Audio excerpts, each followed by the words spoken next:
नमस्कार, स्वागत है आप सभी का। आज भारतीय परंपरा में नव वर्ष भी है और साथ में जिसको हम लोग चैत शुक्ल प्रतिपदा के नाम से जानते हैं और चैत मास की शुरुआत से ही नवरात्रि के प्रारंभ से इसकी शुरुआत होती है। तो आप सभी को चैत शुक्ल प्रतिपदा यानी भारतीय नववर्ष की हार्दिक शुभकामनाएं एवं नवरात्रि के प्रारंभ की भी हार्दिक शुभकामनाएं।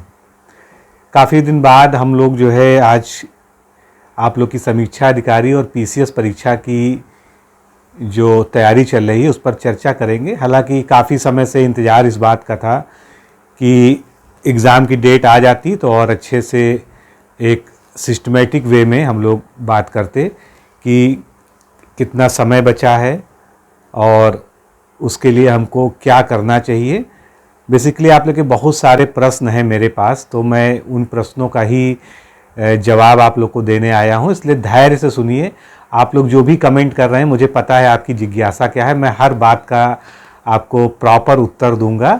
बस ये है कि आपके एक एक कमेंट का उत्तर मैं लगातार नहीं दे पाऊंगा, क्योंकि मैं जिस क्रम में सोच के आया हूं चीज़ों को उसी क्रम में मैं बात करना पसंद करता हूं।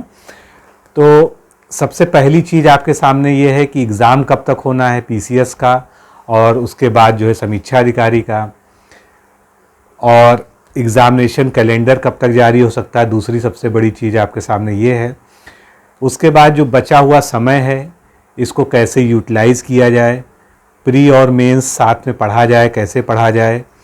जो नए विद्यार्थी हैं जिनकी तैयारी अच्छी नहीं है उनको क्या करना चाहिए, जिन्होंने 11 फरवरी वाला एग्ज़ाम दिया था उनको क्या करना चाहिए, आयोग का जो नया पैटर्न है, जो ट्रेंड है उसको कैसे टैकल करना है, उसके लिए क्या करना चाहिए। तो ये सब मोटी मोटे बातें हैं जो आप लोग के रोज़मर्रा के क्वेश्चन से निकल कर मेरे सामने आती हैं। तो आज उन्हीं को हम लोग डिस्कस करेंगे।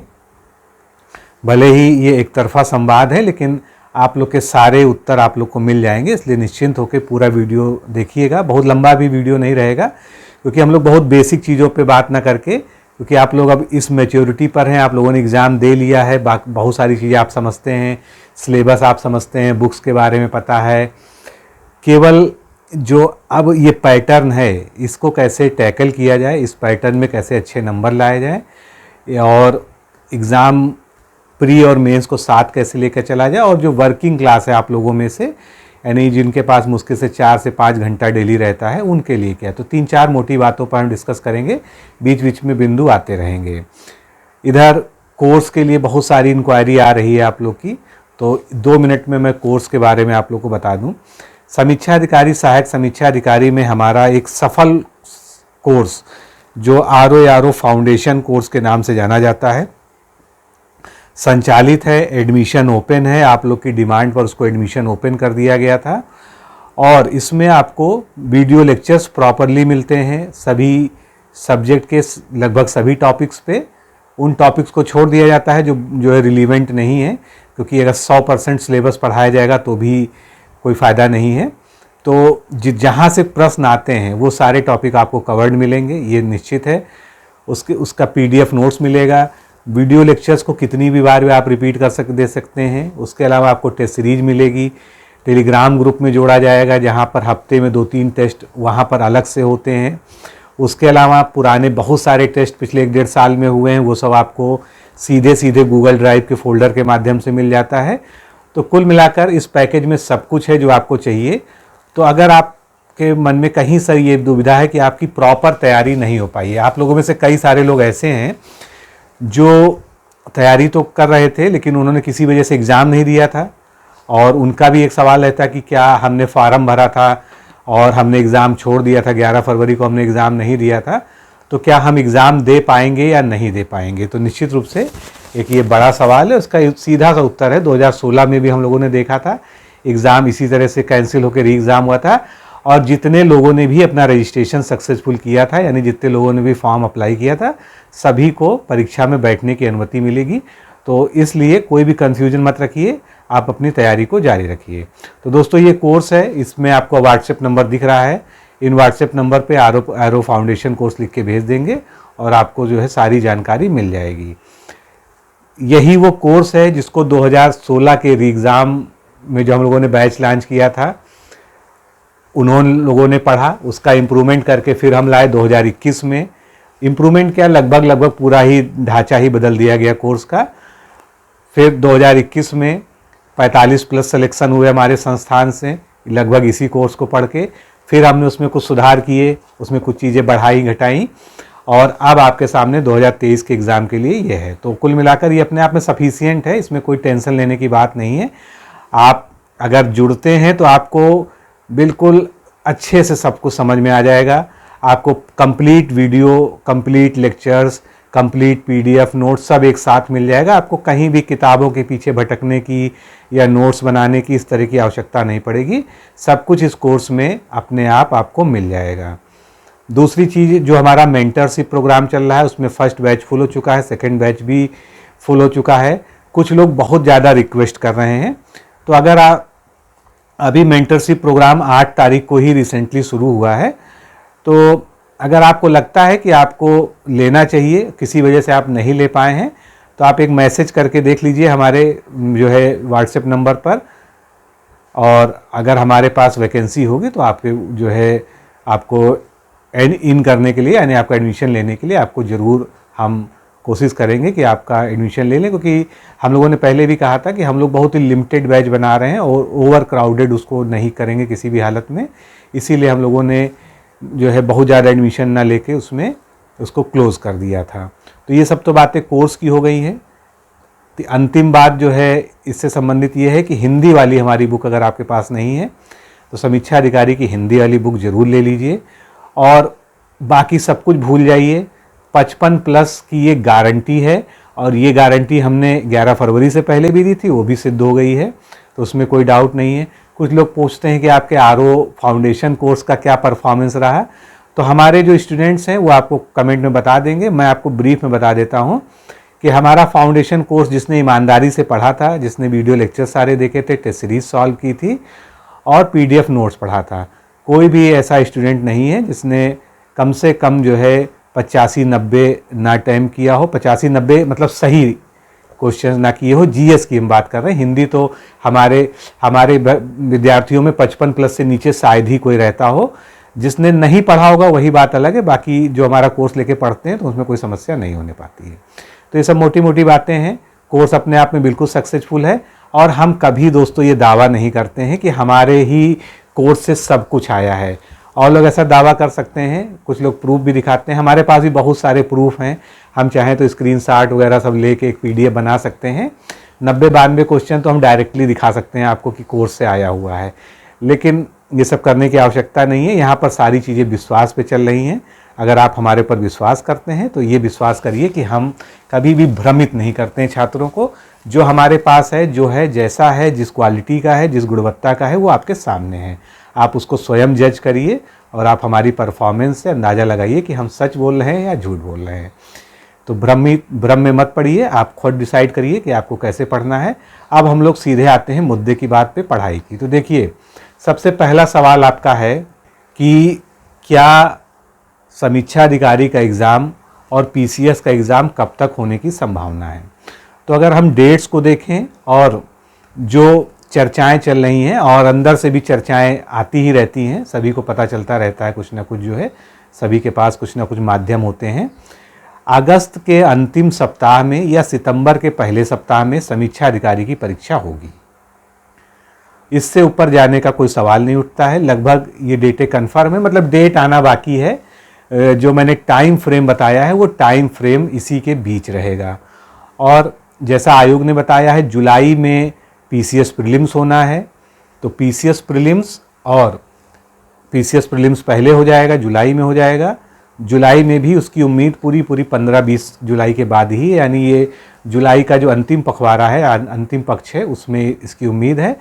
और रेयर चांसेज ये हैं कि अगस्त का फर्स्ट वीक तक भी जो है जा सकता है, लेकिन जुलाई में होने की पूरी संभावना है, क्योंकि आयोग ने एक बार अपने उसमें नोट में लिख के जारी किया है, तो वो उसका पालन करने का पूरा प्रयास करेंगे, क्योंकि ऑलरेडी ही वो पटरी पर नहीं है, पटरी से उतर चुके हैं।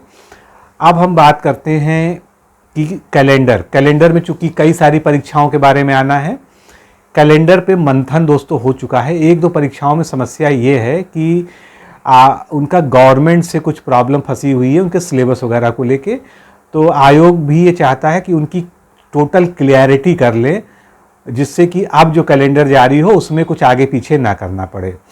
तो दो चीज़ें हैं, या तो आयोग इसी सप्ताह एक दो परीक्षाओं को हटाते हुए कैलेंडर ऐसे भी जारी कर देगा, नहीं तो आयोग एक सप्ताह और इंतजार करेगा, तो नेक्स्ट वीक जो है कैलेंडर पक्का आ जाएगा।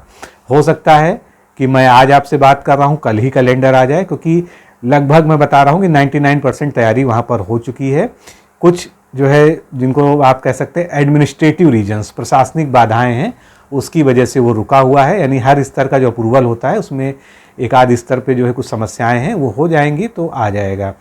तो मैंने आपको टारगेट दे दिया है, अगस्त लास्ट में आपका समीक्षा अधिकारी होगा, जुलाई लास्ट में आपका पीसीएस प्रीलिम्स होगा, और जो मेंस होगा आरओ का, उसके बाद आप 3-3.5 महीने बाद, अगस्त के मान लीजिए सितंबर अक्टूबर नवंबर लास्ट तक या मैक्सिमम दिसंबर में जो है इसका मेंस का एग्ज़ाम भी हो जाएगा। मतलब 2024 जो है मेंस, उसके आगे नहीं जाने की पूरी संभावना है।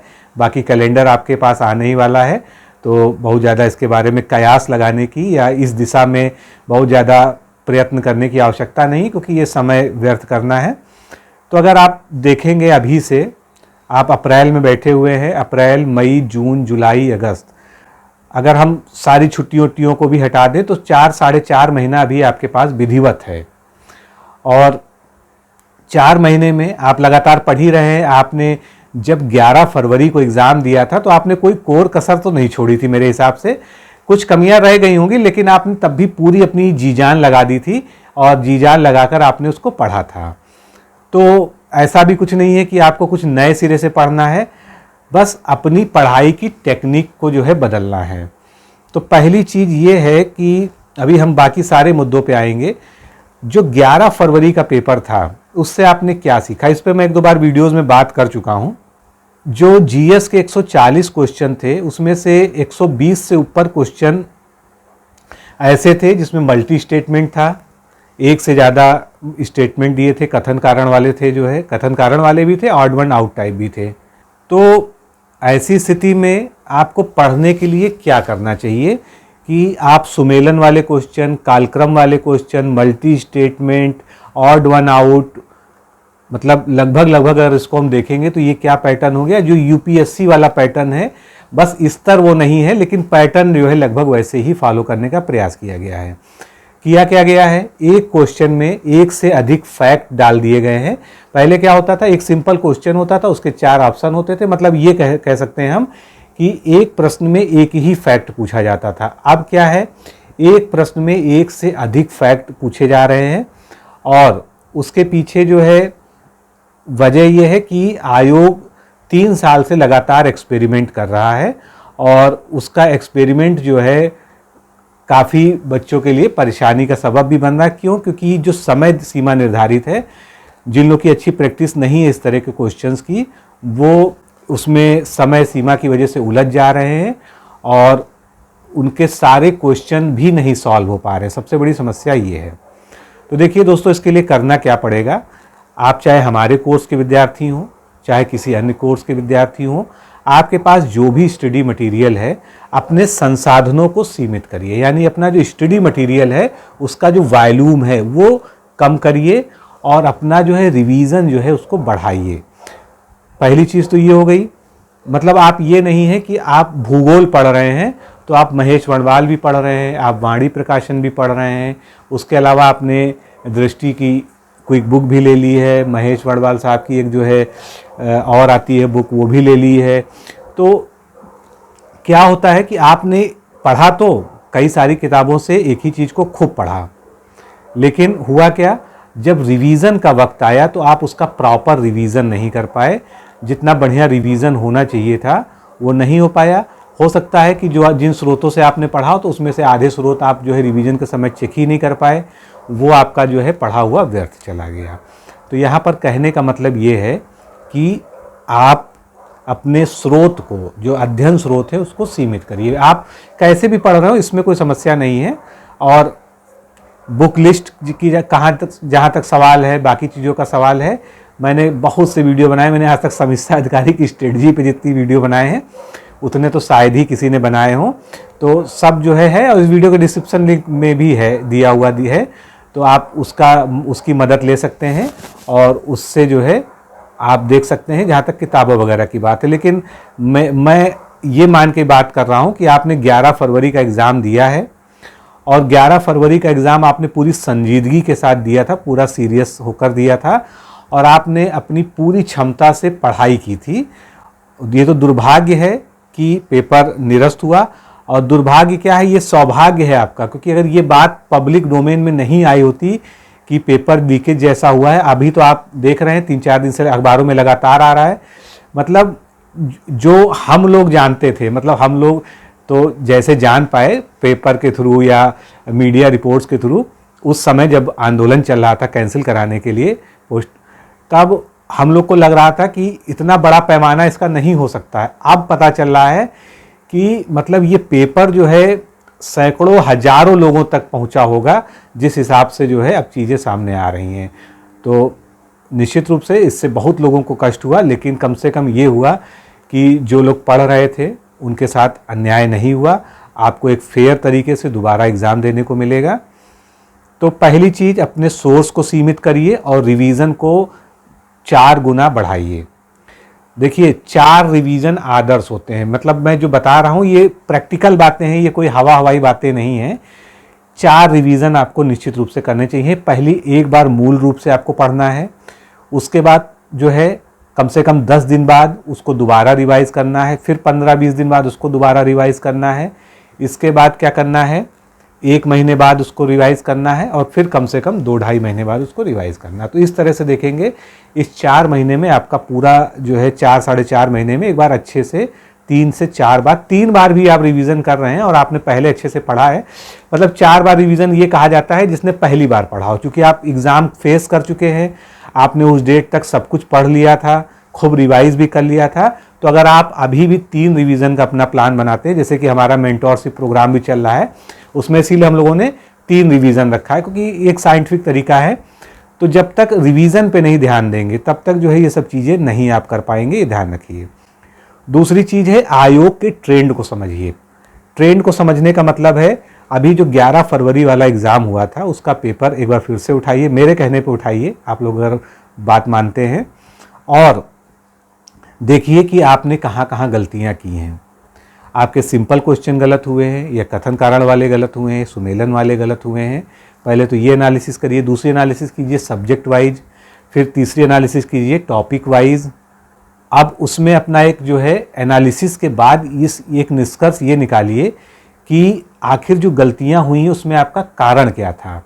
तो एक कारण तो ये होगा कि आपने उस टॉपिक को बिल्कुल नहीं पढ़ा था, ठीक है। दूसरा एक कारण होगा कि आपने उस टॉपिक को तो पढ़ा था, लेकिन उसका आपने एक बार रिवीजन किया था या एक बार भी रिवीजन नहीं किया था, आपने उसको केवल पढ़ के छोड़ दिया था। तीसरा कारण ये हो सकता है कि आपने एग्ज़ाम के पहले उसको रिवाइज़ नहीं किया, जो अंतिम रिवीजन होता है वो प्रॉपर आपका नहीं हुआ। और चौथा कारण ये हो सकता है कि आपने टेस्ट पेपर्स नहीं लगाए, टेस्ट सीरीज़ नहीं लगाई। तो ये सब चीज़ों को आप, तो सबसे पहला क्या है, आपने जब ये एनालाइज कर लिया कि आपका टॉपिक वाइज सब्जेक्ट वाइज कहाँ गलतियाँ हुई हैं, तो सबसे पहले उन टॉपिक्स को जो है अच्छे से पढ़िए और जहाँ पे कमियाँ रह गई थी उनको, अपनी कमियों को पूरा करिए, बारंबार उसका रिवीजन करिए। दूसरी चीज़ ये करनी है कि जिन टॉपिक्स से पिछले 3 से 4 साल में क्वेश्चंस ज़्यादा पूछे गए हैं, मेरा एक 100 टॉपिक्स वाला वीडियो बहुत पॉपुलर है, आप सभी लोगों ने लगभग देखा होगा। अगर कोई आप में से ऐसा जिसने नहीं देखा है तो इस वीडियो के डिस्क्रिप्शन में उसका लिंक दिया हुआ है, तो आप उस वीडियो को देख लीजिए अच्छे से। उस वीडियो में मैंने 100 टॉपिक्स बताए, उसकी एक PDF भी है, उसका लिंक भी मैं इस वीडियो में दे रहा हूँ। वो 100 टॉपिक पिछले 5 साल का जो ट्रेंड है उसको फॉलो करके बनाए गए हैं। और मैंने उस समय भी कहा था कि अगर कोई कुछ भी नहीं पढ़ता है, क्योंकि वो 100 टॉपिक भी कम नहीं है, मैं ये नहीं कह रहा हूँ कि 100 टॉपिक कम, 100 टॉपिक वो कवर करने में आपको 3 महीना कवर करके रिवीजन करने में लग जाएगा। तो अगर कोई ये चाहता है कि हम उतना भी नहीं पढ़ पा रहे हैं किसी वजह से, तो कम से कम 100 टॉपिक्स को टिक लगा लगा कर पढ़ डालिए और उसका विधिवत रिवीजन करिए। तो आप जो है, आपकी जो ये प्रॉब्लम है कि आपके पढ़े हुए में से नहीं आया था, तो आपको ऐसा नहीं लगेगा। और विश्वास मानिए, मैंने इसको एनालाइज किया है, पेपर से मिलाया है।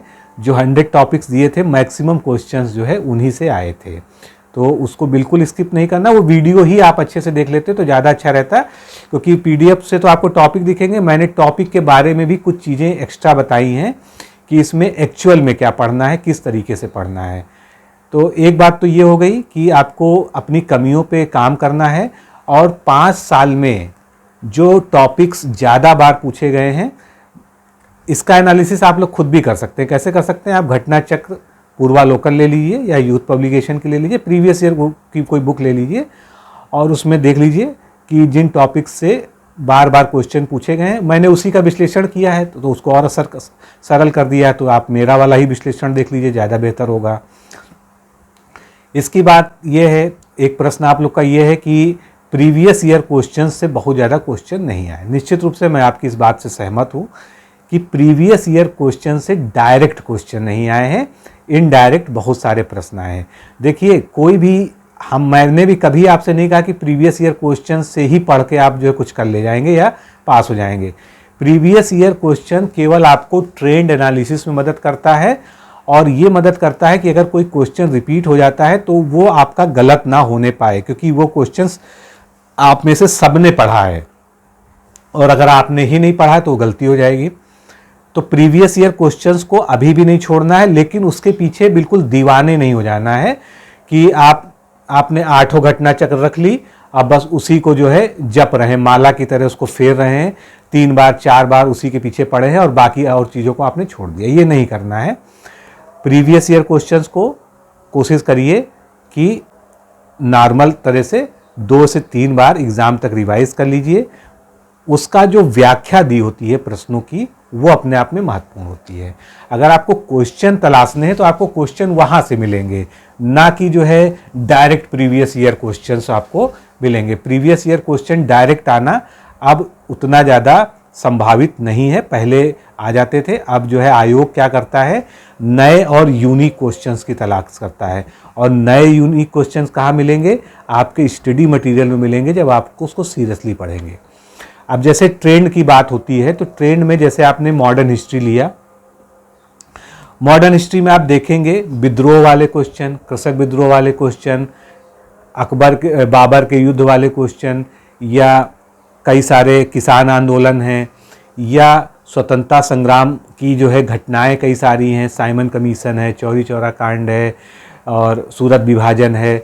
ये 3-4 ये दे दिए जाएंगे, बंगाल विभाजन दे दिया जाएगा, इनको कालक्रम में बताना होगा, या उनके सामने उनका ईयर दे दिया जाएगा, उससे आपको सुमेलन करना होगा। ठीक है, पूना पैक्ट आपसे पूछा जा सकता है, फिर गोलमेज सम्मेलन के बारे में पूछा जा सकता है। तो ये सब चीज़ें जो है आपको क्या करना है, इसकी तैयारी के लिए क्या करना है कि जब आप इसको पढ़िए, क्योंकि देखिए चीज़ें तभी याद होती हैं जब किसी चीज़ से हम उसको रिलेट करते हैं। और हम संसार को, या संसार में कोई भी चीज़ जो हम देखते हैं, वो हमेशा सापेक्ष ही देखते हैं, निरपेक्ष हम देख ही नहीं सकते हैं। निरपेक्ष केवल जो है, निरपेक्ष देखने की जो परिकल्पना है वो ईश्वर या जो है ब्रह्म के बारे में है, जो हमारे शास्त्रों में कहा गया है। बाकी हम जीवन में सब कुछ सापेक्ष देखते हैं। हम कहते हैं हम खुश हैं, इसका क्या मतलब है कि हम दुखी नहीं हैं। अगर हमको दुख के बारे में ना पता हो तो हम ये नहीं कह सकते कि हम खुश हैं। सेम वही चीज़ यहाँ पर है कि कांग्रेस की शुरुआत हुई 1885 से, फिर उसके बाद उसका पहला अधिवेशन, दूसरा अधिवेशन, तीसरा अधिवेशन, उसकी प्रमुख बातें।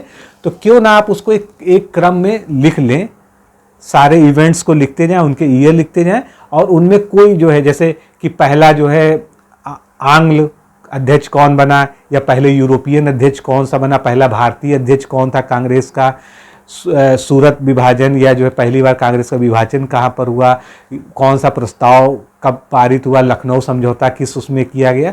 तो ये सब चीज़ें हैं, इनको जब आप ईयर वाइज एक के नीचे एक जो है उसी क्रोनोलॉजी में लिखेंगे, तभी आप उसको अच्छे से याद कर पाएंगे। अगर आप केवल रटते रहेंगे कि जो है खिलाफत आंदोलन इस सन में हुआ था, या जो है असहयोग आंदोलन अब हुआ था, अब गांधी जी ने असहयोग आंदोलन वापस लेने की घोषणा तब की थी, फिर साइमन कमीशन या उससे पहले जो है स्वराज पार्टी का गठन। तो ऐसे चीज़ें बिखरी हुई आपको नहीं याद रख पाएंगे। हम किसी भी चीज़ को सापेक्ष तरीके से, रिलेटिव तरीके से याद करते हैं, तो बढ़िया है। अगर आपके पास घर में चार्ट वार्ट हैं, नहीं तो 5-10 रुपए के चार्ट मिलते हैं, जहाँ आप पढ़ते हैं एक वाइट चार्ट लगाइए वहाँ पर बढ़िया सा। उसमें जैसे मैंने एक एग्जाम्पल दिया स्वतंत्रता संग्राम के प्रमुख आंदोलन, तो उनको आप क्रम से बनाते चले जाइए। एक आप किसान आंदोलन सारे बना लीजिए, कृषक विद्रोह या किसान आंदोलन बना लीजिए, जनजातीय विद्रोह बना लीजिए अलग अलग जो है, फिर स्वतंत्रता संग्राम की प्रमुख घटनाएं बना लीजिए, कांग्रेस का पूरा एक इतिहास बना लीजिए, गांधी जी से संबंधित सारे इवेंट्स को एक साथ कर लीजिए। आप देख रहे हैं ना, क्वेश्चंस को देखने से तो पता चलता है क्या चीज़ें ज़्यादा आ रही हैं, तो उन सबको जो है एक चार्टिंग कर लीजिए और लगा लीजिए।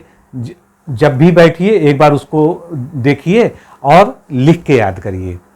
जैसे हमने इस साइड अपने चिपका लिया, मान लीजिए हमने कुछ चार्ट चिपका लिया, या चार्ट नहीं भी बनाना है, किसी को बचकाना लगेगा, तो आपने जो है अपने रजिस्टर पे बना लिया, उसको देखा 2-3-4 बार, रजिस्टर को बंद कर दिया, फिर क्या किया, अपना एक सादा पन्ना उठाया, उसमें जो है ऊपर से नीचे तक सारे इवेंट्स उसके ईयर के साथ लिख लिए, फिर चार्ट से खोला, मिला लिया, कोई गलती हुई इसको सुधार लिया। लिख लिख के जो याद करता है वो कभी नहीं भूलता है, ये जो है ध्यान रखिएगा। कुछ लोग क्या होता है, किताब को नॉवेल की तरह एक सिरे से ऐसे ऐसे पढ़ना चाहते हैं, फिर जब रिवीजन करना, हमेशा ध्यान रखिए पढ़ते समय हाथ में पेन जरूर होना चाहिए प्रॉपर तरीके से। अगर आपके पास पेन और कॉपी है और आप लिख लिख के पढ़ रहे हैं तो समझ लीजिए कि आप बहुत अच्छे तरीके से जो है चीज़ों को तैयार कर रहे हैं। जो नोट्स हम लोग कहते हैं कि नोट्स बनाने की ज़रूरत नहीं है। जैसे हमारे फाउंडेशन बैच के विद्यार्थी हैं कि पूछते हैं सर नोट्स कैसे बनाया जाए। अरे हमने जो आपको दिया है वो नोट्स ही तो है। अब उसका आपको जीस्ट बनाना है, ये कहिए कि आपको शॉर्ट नोट बनाने हैं। नोट्स का मतलब ये है कि नोट्स बनाने में आपको समय व्यर्थ नहीं करना, या तो आपके साथ पास लंबा समय हो। जैसे आईएएस की जब कोई तैयारी करने जाता है यूपीएससी की, तो उसको कहा जाता है कि 1 से 1.5 साल आपको फाउंडेशन पे काम करना होगा, यानी एनसीईआरटी पढ़नी होगी। तो एनसीईआरटी पढ़ते हुए या और जो है स्टैंडर्ड बुक्स पढ़ते हुए कुछ नोट्स बना लिए जाते हैं जो आपके आगे की तैयारी में काम आते हैं। तो वो एक तरीका, वो एक प्रॉपर वे है, उसमें कोई समस्या नहीं है। लेकिन अब अगर आप चाहें कि जो है आपके पास 4 महीने का समय है और आप नोट्स बनाएं और नोट्स की जगह आप पूरी पोथी तैयार करके रख दें, तो वो संभव नहीं है और वो बिल्कुल अवैज्ञानिक है और अनसक्सेसफुल तरीका है। आपको क्या करना है, जैसे आप नोट्स पढ़ रहे हैं, कोई किताब या कोई मार्केट की नोट्स है, कुछ भी आपके पास है, जब आप पढ़ रहे हैं तो उसमें आपको जो तथ्य ऐसे लगते हैं कि आप उसको भूल जाएंगे, उनको आप जो है नोट करिए और उनको एग्ज़ाम के जो आखिरी 1 हफ्ता है उसमें ज़रूर 1-2 बार अच्छे से दोहरा लीजिए, क्योंकि आपने नोट ही इसीलिए किया है कि उसको आप एग्ज़ाम में लास्ट टाइम रिवाइज करेंगे। क्योंकि आप बार बार हर किताब को नहीं खोल के देख सकते कि वर्णमाल में हमने ये रखा था, लक्ष्मीकांत में हमने या वाणी में ये वाली चीज़ पढ़ी थी। अब तो रिवीजन के साथ समय आप जो है आप 50 किताबें लेके एक साथ बैठेंगे तो आप वैसे ही आपका दिमाग फट जाएगा। तो ये काम नहीं करना है आपको। शॉर्ट नोट बनाने हैं और शॉर्ट नोट केवल अपने समझने के लिए। आपको ये नहीं कि हमको फेसबुक पे पोस्ट कर देना है, इंस्टाग्राम पे पोस्ट कर देना है या टेलीग्राम ग्रुप में पोस्ट करके ये बताना है कि हाँ देखिए मैं भी बहुत बड़ा स्टूडेंट हूँ और मैं बहुत अच्छे से नोट्स बनाता हूँ। ये सब दिखावा मत करिए। दिखावा केवल उस दिन होगा जब आप जो है, जब आपका रिजल्ट आएगा तब आपको दुनिया देखेगी और वहीं पर आपका जो है जो शो होगा, जो आपकी शोहरत होगी, जो आपका नाम होगा वो वहाँ से चलेगा। आप कुछ भी करते रहिए टेलीग्राम ग्रुप्स में, उससे कोई फ़र्क नहीं पड़ता है। और ये दुनिया ऐसी है कि जो संघर्ष कोई नहीं आज की डेट में ध्यान रखता है, जबकि संघर्ष ही असली इंसान की कोशिश जो होती है वो ध्यान रखी जानी चाहिए। लेकिन आज की डेट में आप सफल हैं तो आप सफल हैं, यही पैमाना है। तो अपना समय व्यर्थ की चीज़ों में मत गंवाइए।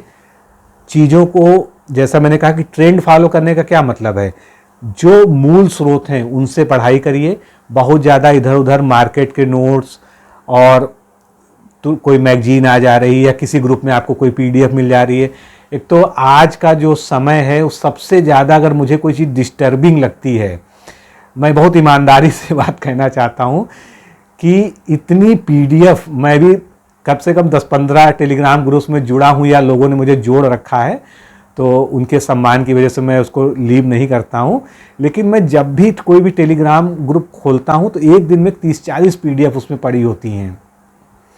आखिर उसका क्या प्रयोजन है, क्या हो सकता है, कितना भटकाव है। इसीलिए मैं कह रहा हूँ कि ये जो पीडीएफ कल्चर है इससे थोड़ा सा हटिए। हो सकता है कुछ पीडीएफ्स आपके लिए उपयोगी हो, लेकिन इतना ज़्यादा मटेरियल जो है आपको भ्रमित करके रख देगा, और जो आप पढ़ाई जिस ट्रैक पे कर रहे हैं उससे आप बिल्कुल भटक जाएंगे। तो ये नहीं करना है आपको।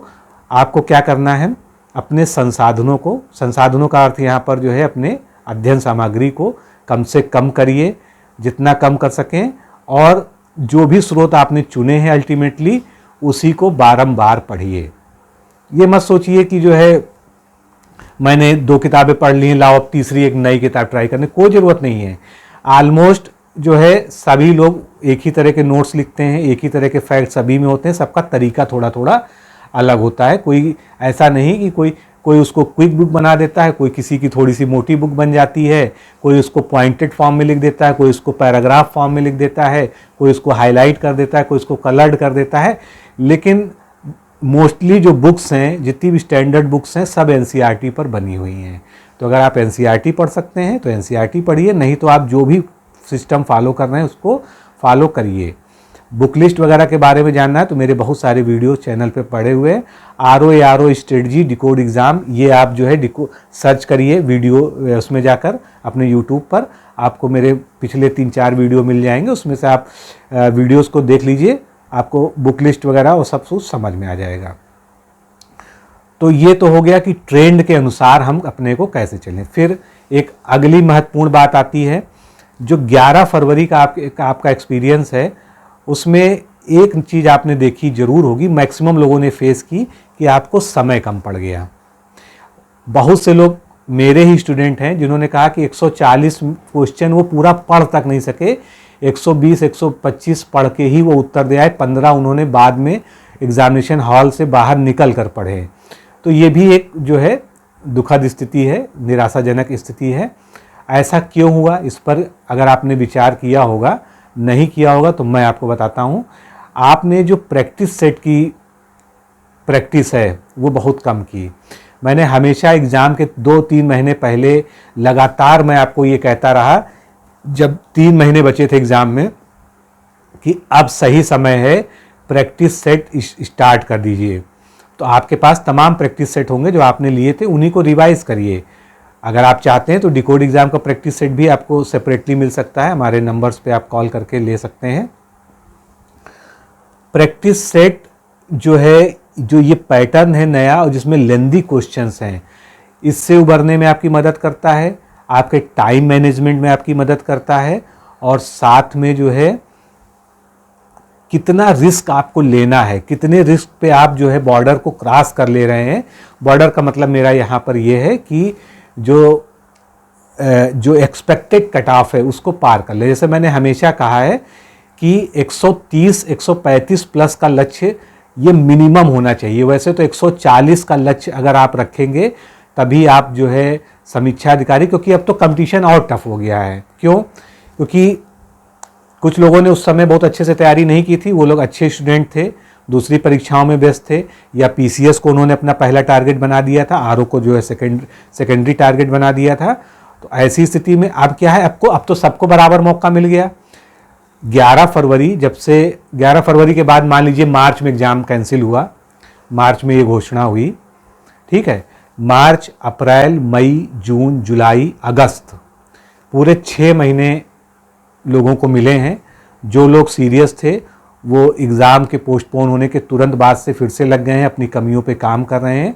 और कुछ लोग आप में से ऐसे भी हैं, अभी भी मस्त हैं, वो सोच रहे हैं एग्ज़ामिनेशन का कैलेंडर आ जाए, डेट पक्की वाली हमको पता चल जाए, और पक्की वाली डेट के चक्कर में वो दिन में 4 वीडियो देखते हैं यूट्यूब पर, यही सर्च करते हैं आरओ री एग्ज़ाम डेट, आगे क्वेश्चन मार्क लगाते हैं, फिर इंटर दबाते हैं। 4-5 रोज़ वीडियोस अपलोड होते ही हैं इस टाइटल के साथ में, और उसमें जो संभावनाएं बताती जाती हैं वो सुन लेते हैं, लेकिन उस पर भी नहीं काम करते हैं। अगर कम से कम जो संभावनाएं किसी ने बताई हैं, वो आपके गुरुजन हैं, शिक्षक हैं, किसी न किसी सोर्स से या किसी ने किसी तरीके से उन्होंने आप तक ये इन्फॉर्मेशन पहुंचाई है, तो कम से कम उन्हीं को फॉलो कर लीजिए। अगर वो अगस्त बता रहे हैं तो अगस्त ही मान के कम से कम अपना टारगेट डिसाइड कर लीजिए, जब तक बिल्कुल पक्की वाली आयोग की डेट नहीं आ रही है। तो देखिए, ये जो खुद से खेलना है, अपने आप को जो मतलब अपने आप को जो धोखा देने की प्रवृत्ति है या चीज़ों को जो टालने की प्रवृत्ति है, यही सफलता में सबसे बड़ी बाधा होती है। बहुत से लोग हैं री एग्ज़ाम के बाद से अभी तक मुझसे एक ही क्वेश्चन पूछ रहे हैं कि सर कैसे तैयारी करें, और जबकि मैं उनको 1 साल से गाइड कर रहा हूँ, 10 वीडियो बना चुका हूँ, कई बार पर्सनल बात कर चुका हूँ, लेकिन उनका सवाल आज भी ये है कैसे तैयारी करूँ। तो जब आप सवाल नहीं बदल पाए तो मेरा उत्तर कैसे बदलेगा। मैं तो वही तरीका जानता हूँ कि मेहनत का या कठिन परिश्रम का कोई विकल्प नहीं है। आप स्मार्ट स्टडी करिए, सब कुछ पढ़ने से अच्छा है। मैंने जो 100 टॉपिक्स बताए या तो उतना पढ़ लीजिए या खुद की एनालिसिस के हिसाब से पढ़ लीजिए। क्यों? क्योंकि मेरी जो एनालिसिस है वो कॉमन है। आपकी खुद की एनालिसिस क्या होगी वो आपकी कमजोरियों पर डिपेंड करती है। आपने जो 11 फरवरी का एग्ज़ाम दिया उसमें कौन से क्वेश्चंस आपने ज़्यादा गलत किए हैं, किन एरियाज से, हिस्ट्री में गलत किए हैं कि पॉलिटी में गलत किए हैं कि ज्योग्राफी में गलत किए हैं, ये आप जानते हैं। और किस नेचर के आपने प्रश्न गलत किए हैं, सुमेलन वाले गलत किए हैं, ऑड वन आउट टाइप के गलत किए हैं या मल्टीपल स्टेटमेंट वाले गलत किए हैं, ये भी आप ही जानते हैं। तो मैं तो बस यही कहूँगा कि अपनी स्ट्रेटजी को फॉलो कर लीजिए, या अगर मेरे ऊपर विश्वास हो, श्रद्धा हो, तो मैंने जो कुछ बता रखा है उसको फॉलो कर लीजिए, लेकिन कुछ फॉलो कर लीजिए और बहाने मत बनाइए। जो करना है अभी कर लीजिए। देखिए 2022-21 से ये कयास लगाया जा रहा था कि 2000 मतलब अगला आरओ का फॉर्म आएगा। 22 में नहीं आया, 23 में आया तो आखिरी में आया, फिर उसका एग्ज़ाम 24 में हुआ होते होते, फिर री एग्ज़ाम की नौबत आ गई है। अब ये एग्ज़ाम फाइनल होते होते 25 आ जाएगा। 25 में वैकेंसी आती है तो आती है, वैसे मुश्किल ही है, अगर आएगी भी तो 25 के लास्ट में आएगी, नहीं तो फिर 26 में आएगी। 26 तक तो आ जाएगी। लेकिन ये जो समय है जो हाथ से रेत की तरह फिसल रहा है, ये दोबारा आप कहाँ से लाएंगे। कहते हैं ना कि आप कितने भी अमीर व्यक्ति हैं या आप सब कुछ खरीद लेने की, सब कुछ पा लेने की क्षमता रखते हो, लेकिन आप समय नहीं वापस ला सकते हैं। तो समय को अगर समय के साथ नहीं चलेंगे तो समय आपको पीछे छोड़ देगा, और समय उनके साथ होता है जो समय के साथ चलते हैं। एक जो है कोई पोएट है इंग्लिश के, उन्होंने बहुत अच्छा कहा है, you can't waste time, it will waste you. आप समय नहीं बर्बाद कर सकते हैं, समय आपको बर्बाद कर देगा। तो समय का महत्व समझिए दोस्तों। मैं यहाँ किसी तरह का कुछ बहुत बड़ा गुरुमंत्र आपको नहीं देने आया हूँ। मैं आप ही जैसे लोगों के बीच से निकल कर यहाँ बैठा हुआ हूँ, आप लोग, और आप लोग मुझे सुन रहे हैं। ये मेरा धन्य भाग है कि कम से कम ईश्वर ने मुझे इतनी क्षमता दी है कि मुझे आप लोग फॉलो करते हैं, मेरी बात को समझते हैं, मानते हैं। क्योंकि जैसे 10 बाई 10 के कमरों में रह के आप पढ़ रहे हैं, ज़रूरी नहीं कि आप में सभी लोगों की स्थिति हो। जैसे आपने कुकर में दाल चावल एक साथ बनाया होगा, खासकर जो है जो प्रयागराज वाले हैं, हॉस्टल वाले हैं, मैंने अपने जीवन में सब कुछ किया है। सारी सफलताएं भी देखी हैं, सारी तरह की असफलताएं भी देखी हैं, रोए भी हैं, हंसे भी हैं, एग्ज़ाम के चरम तक पहुंच के, मतलब सफलता के चरम तक पहुंच के लौट आए हैं ठोकर खा के। जैसे कहते हैं ना, सांप सीढ़ी में जो है 99 पे जो है जो काट लेता है, तो वो भी कंडीशन देखी है। जीवन में उत्कर्ष भी देखा है अपना। तो जीवन में इतना अनुभव मिला है, उस अनुभव से मैं कह सकता हूँ कि बस जो कुछ है वो समय है, आपका संकल्प है और विकल्प रहित संकल्प है। आप मल्टीपल टारगेट्स लेके अपने जीवन में मत चलिए, उसका कोई फ़ायदा नहीं है। टारगेट हो तो एक पाथ का हो, जैसे कि पीसीएस और आरओ ये एक दिशा के एग्ज़ाम है, लोक सेवा आयोग के एग्ज़ाम है, एक जैसा पैटर्न है, एक जैसा सिलेबस है, थोड़ा बहुत हिंदी और सीसैट का अंतर है, इसलिए चल जाएगा, इसमें तैयारी करिए। अब आप इधर जो है आरओ की तैयारी कर रहे हैं, उधर आप जो है पीजीटी टीजीटी की तैयारी कर रहे हैं, या डीएसएसबी की तैयारी कर रहे हैं, या एसआई की तैयारी करने लगे या कांस्टेबल की तैयारी करने लगे। फिर उधर जो है दरोगा आ गया जो UPSSC का। फिर साथ में आपका SSC भी चल रहा है, पीछे से CGL भी चल रहा है। तो ये तैयारी का प्रॉपर तरीका नहीं है। मैं हमेशा एक बात कहता हूँ कि विकल्प रहित संकल्प। देखिए, हो सकता है कि आप मल्टीपल विकल्प लेके चले और सक्सेस हो जाएं, तो आप जो है एक अपवाद ही है मेरे लिए। लेकिन जिन लोगों ने भी प्रॉपर सफलता पाई है, उनका एक ही सिद्धांत रहा है कि चॉइसलेसनेस, आपके पास कम से कम विकल्प हों। कम से कम विकल्प होंगे तभी आप एक को जो है जी जान से, पूरी शिद्दत से, पूरी तबीयत से आप जो है अगर लगेंगे, तभी जो है आप उसकी तरफ बढ़ पाएंगे। तो RO अभी भी आपकी पकड़ में है, कहीं दूर नहीं गया है। RO में जो भी 4.5-5 महीने का समय आपके पास है, 5 महीने में तो बहुत कुछ पलटा जा सकता है। और तब जब आप एक एग्ज़ाम दिए बैठे, 11 फरवरी को आपने मतलब अपना सब कुछ दांव पे लगाकर जितना पढ़ सकते थे पढ़कर आपने एग्ज़ाम दिया हुआ, तो अब बचे ही क्या? आपको प्रॉपर रिवीजन करना है, अपनी कमियों पे काम करना है। और आपसे बेहतर आपकी स्ट्रेटजी कोई नहीं बना पाएगा, ना मैं बना पाऊंगा, ना कोई और शिक्षक बना पाएगा। हम लोग जो क्या करते हैं, अपना अनुभव प्लस आयोग का पैटर्न, 2 चीज़ों को हम मिक्स करके एक स्ट्रेटजी आपको देते हैं। वो कहाँ तक सूट करती है आपको, वो आप में जानते हैं। जैसे कि मैंने हमेशा आपसे कहा है कि 5 कोर सब्जेक्ट हैं जो आपको RO में सफलता दिला सकती है। पहला ज्योग्राफी, आप देख लीजिए ज्योग्राफी के क्वेश्चंस। दूसरा हिस्ट्री, और उसमें भी स्पेशली कौन सी हिस्ट्री?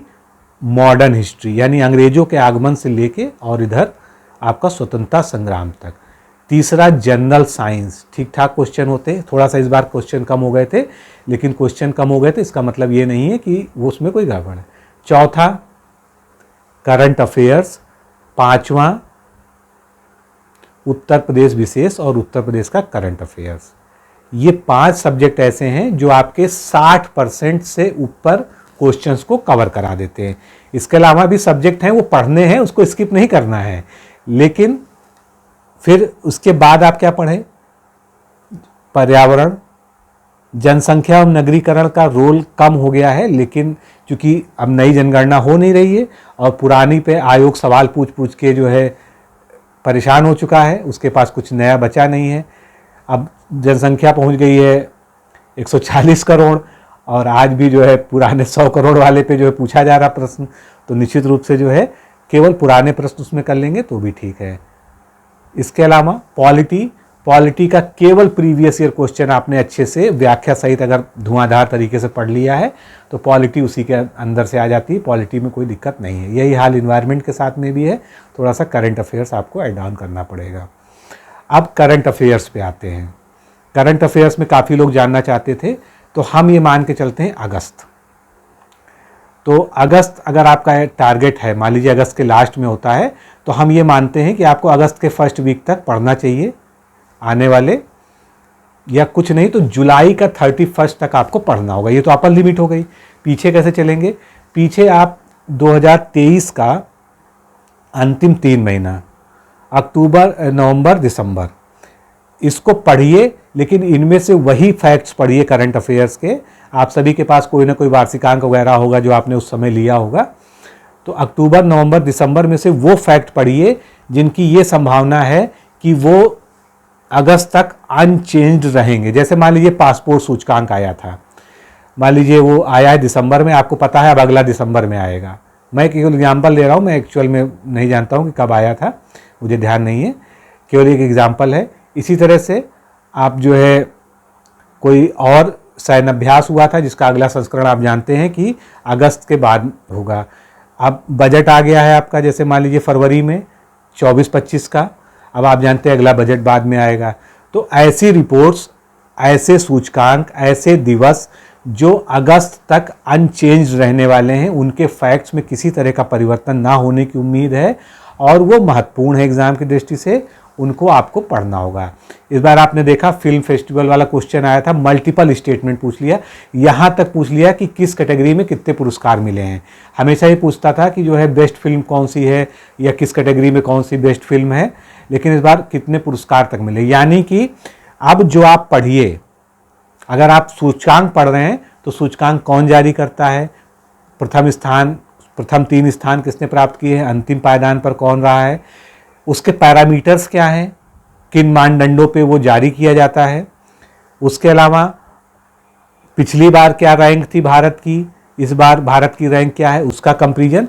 मतलब ये है कि बहुत डेप्थ में ना जाइए तो कम से कम 5-7 बिंदु ऐसे जरूर होते हैं हर सूचकांक में, हर रिपोर्ट में, जिसको आपको जैसे बहुआयामी गरीबी सूचकांक आया था, अब उसमें कितने करोड़ लोग गरीबी रेखा से बाहर आए, उत्तर प्रदेश में कितने लोग आए, पहला राज्य कौन सा है, अंतिम राज्य कौन सा है, पिछली बार जो है पॉवर्टी इंडेक्स का क्या स्थिति थी, इस बार उसके कंपैरिजन में क्या है।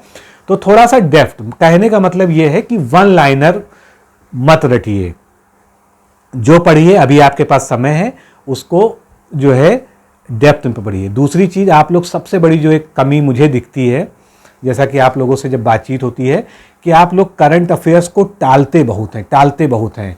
आप ये सोचते हैं लास्ट में जो है आखिरी के 1 महीने में दबा के पढ़ लेंगे, कोई एक जो है ईयरली मैगजीन आ जाएगी तब तक, और उस ईयरली मैगजीन को हम ले लेंगे और उस ईयरली मैगजीन से हम अच्छे से पढ़ाई कर लेंगे।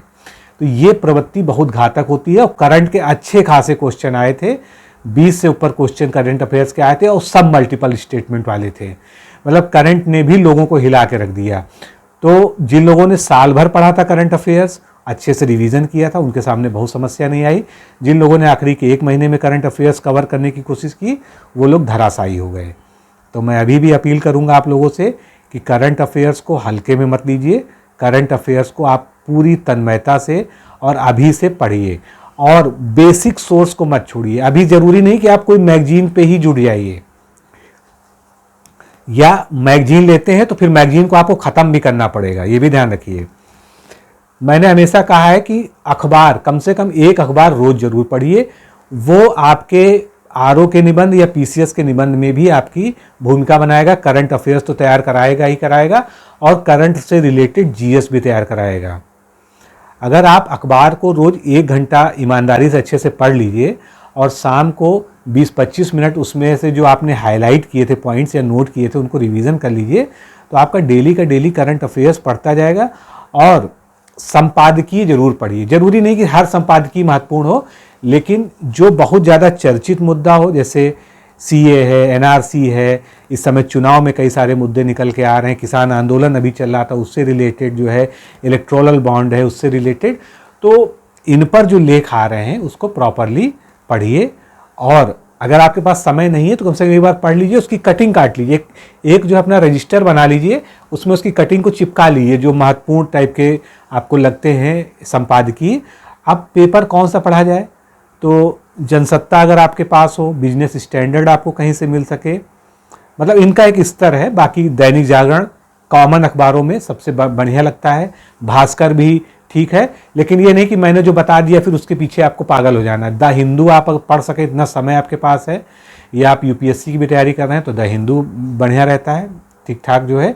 वैसे जनसत्ता एक संतुलित अखबार है, जहाँ से आपको लगभग हर चीज़ डिटेल में और अच्छे से मिल जाती है। उसके अलावा दैनिक जागरण, ये भी जो है बढ़िया अखबार है, इसमें आप राष्ट्रीय संस्करण मिल सके तो ले लीजिए।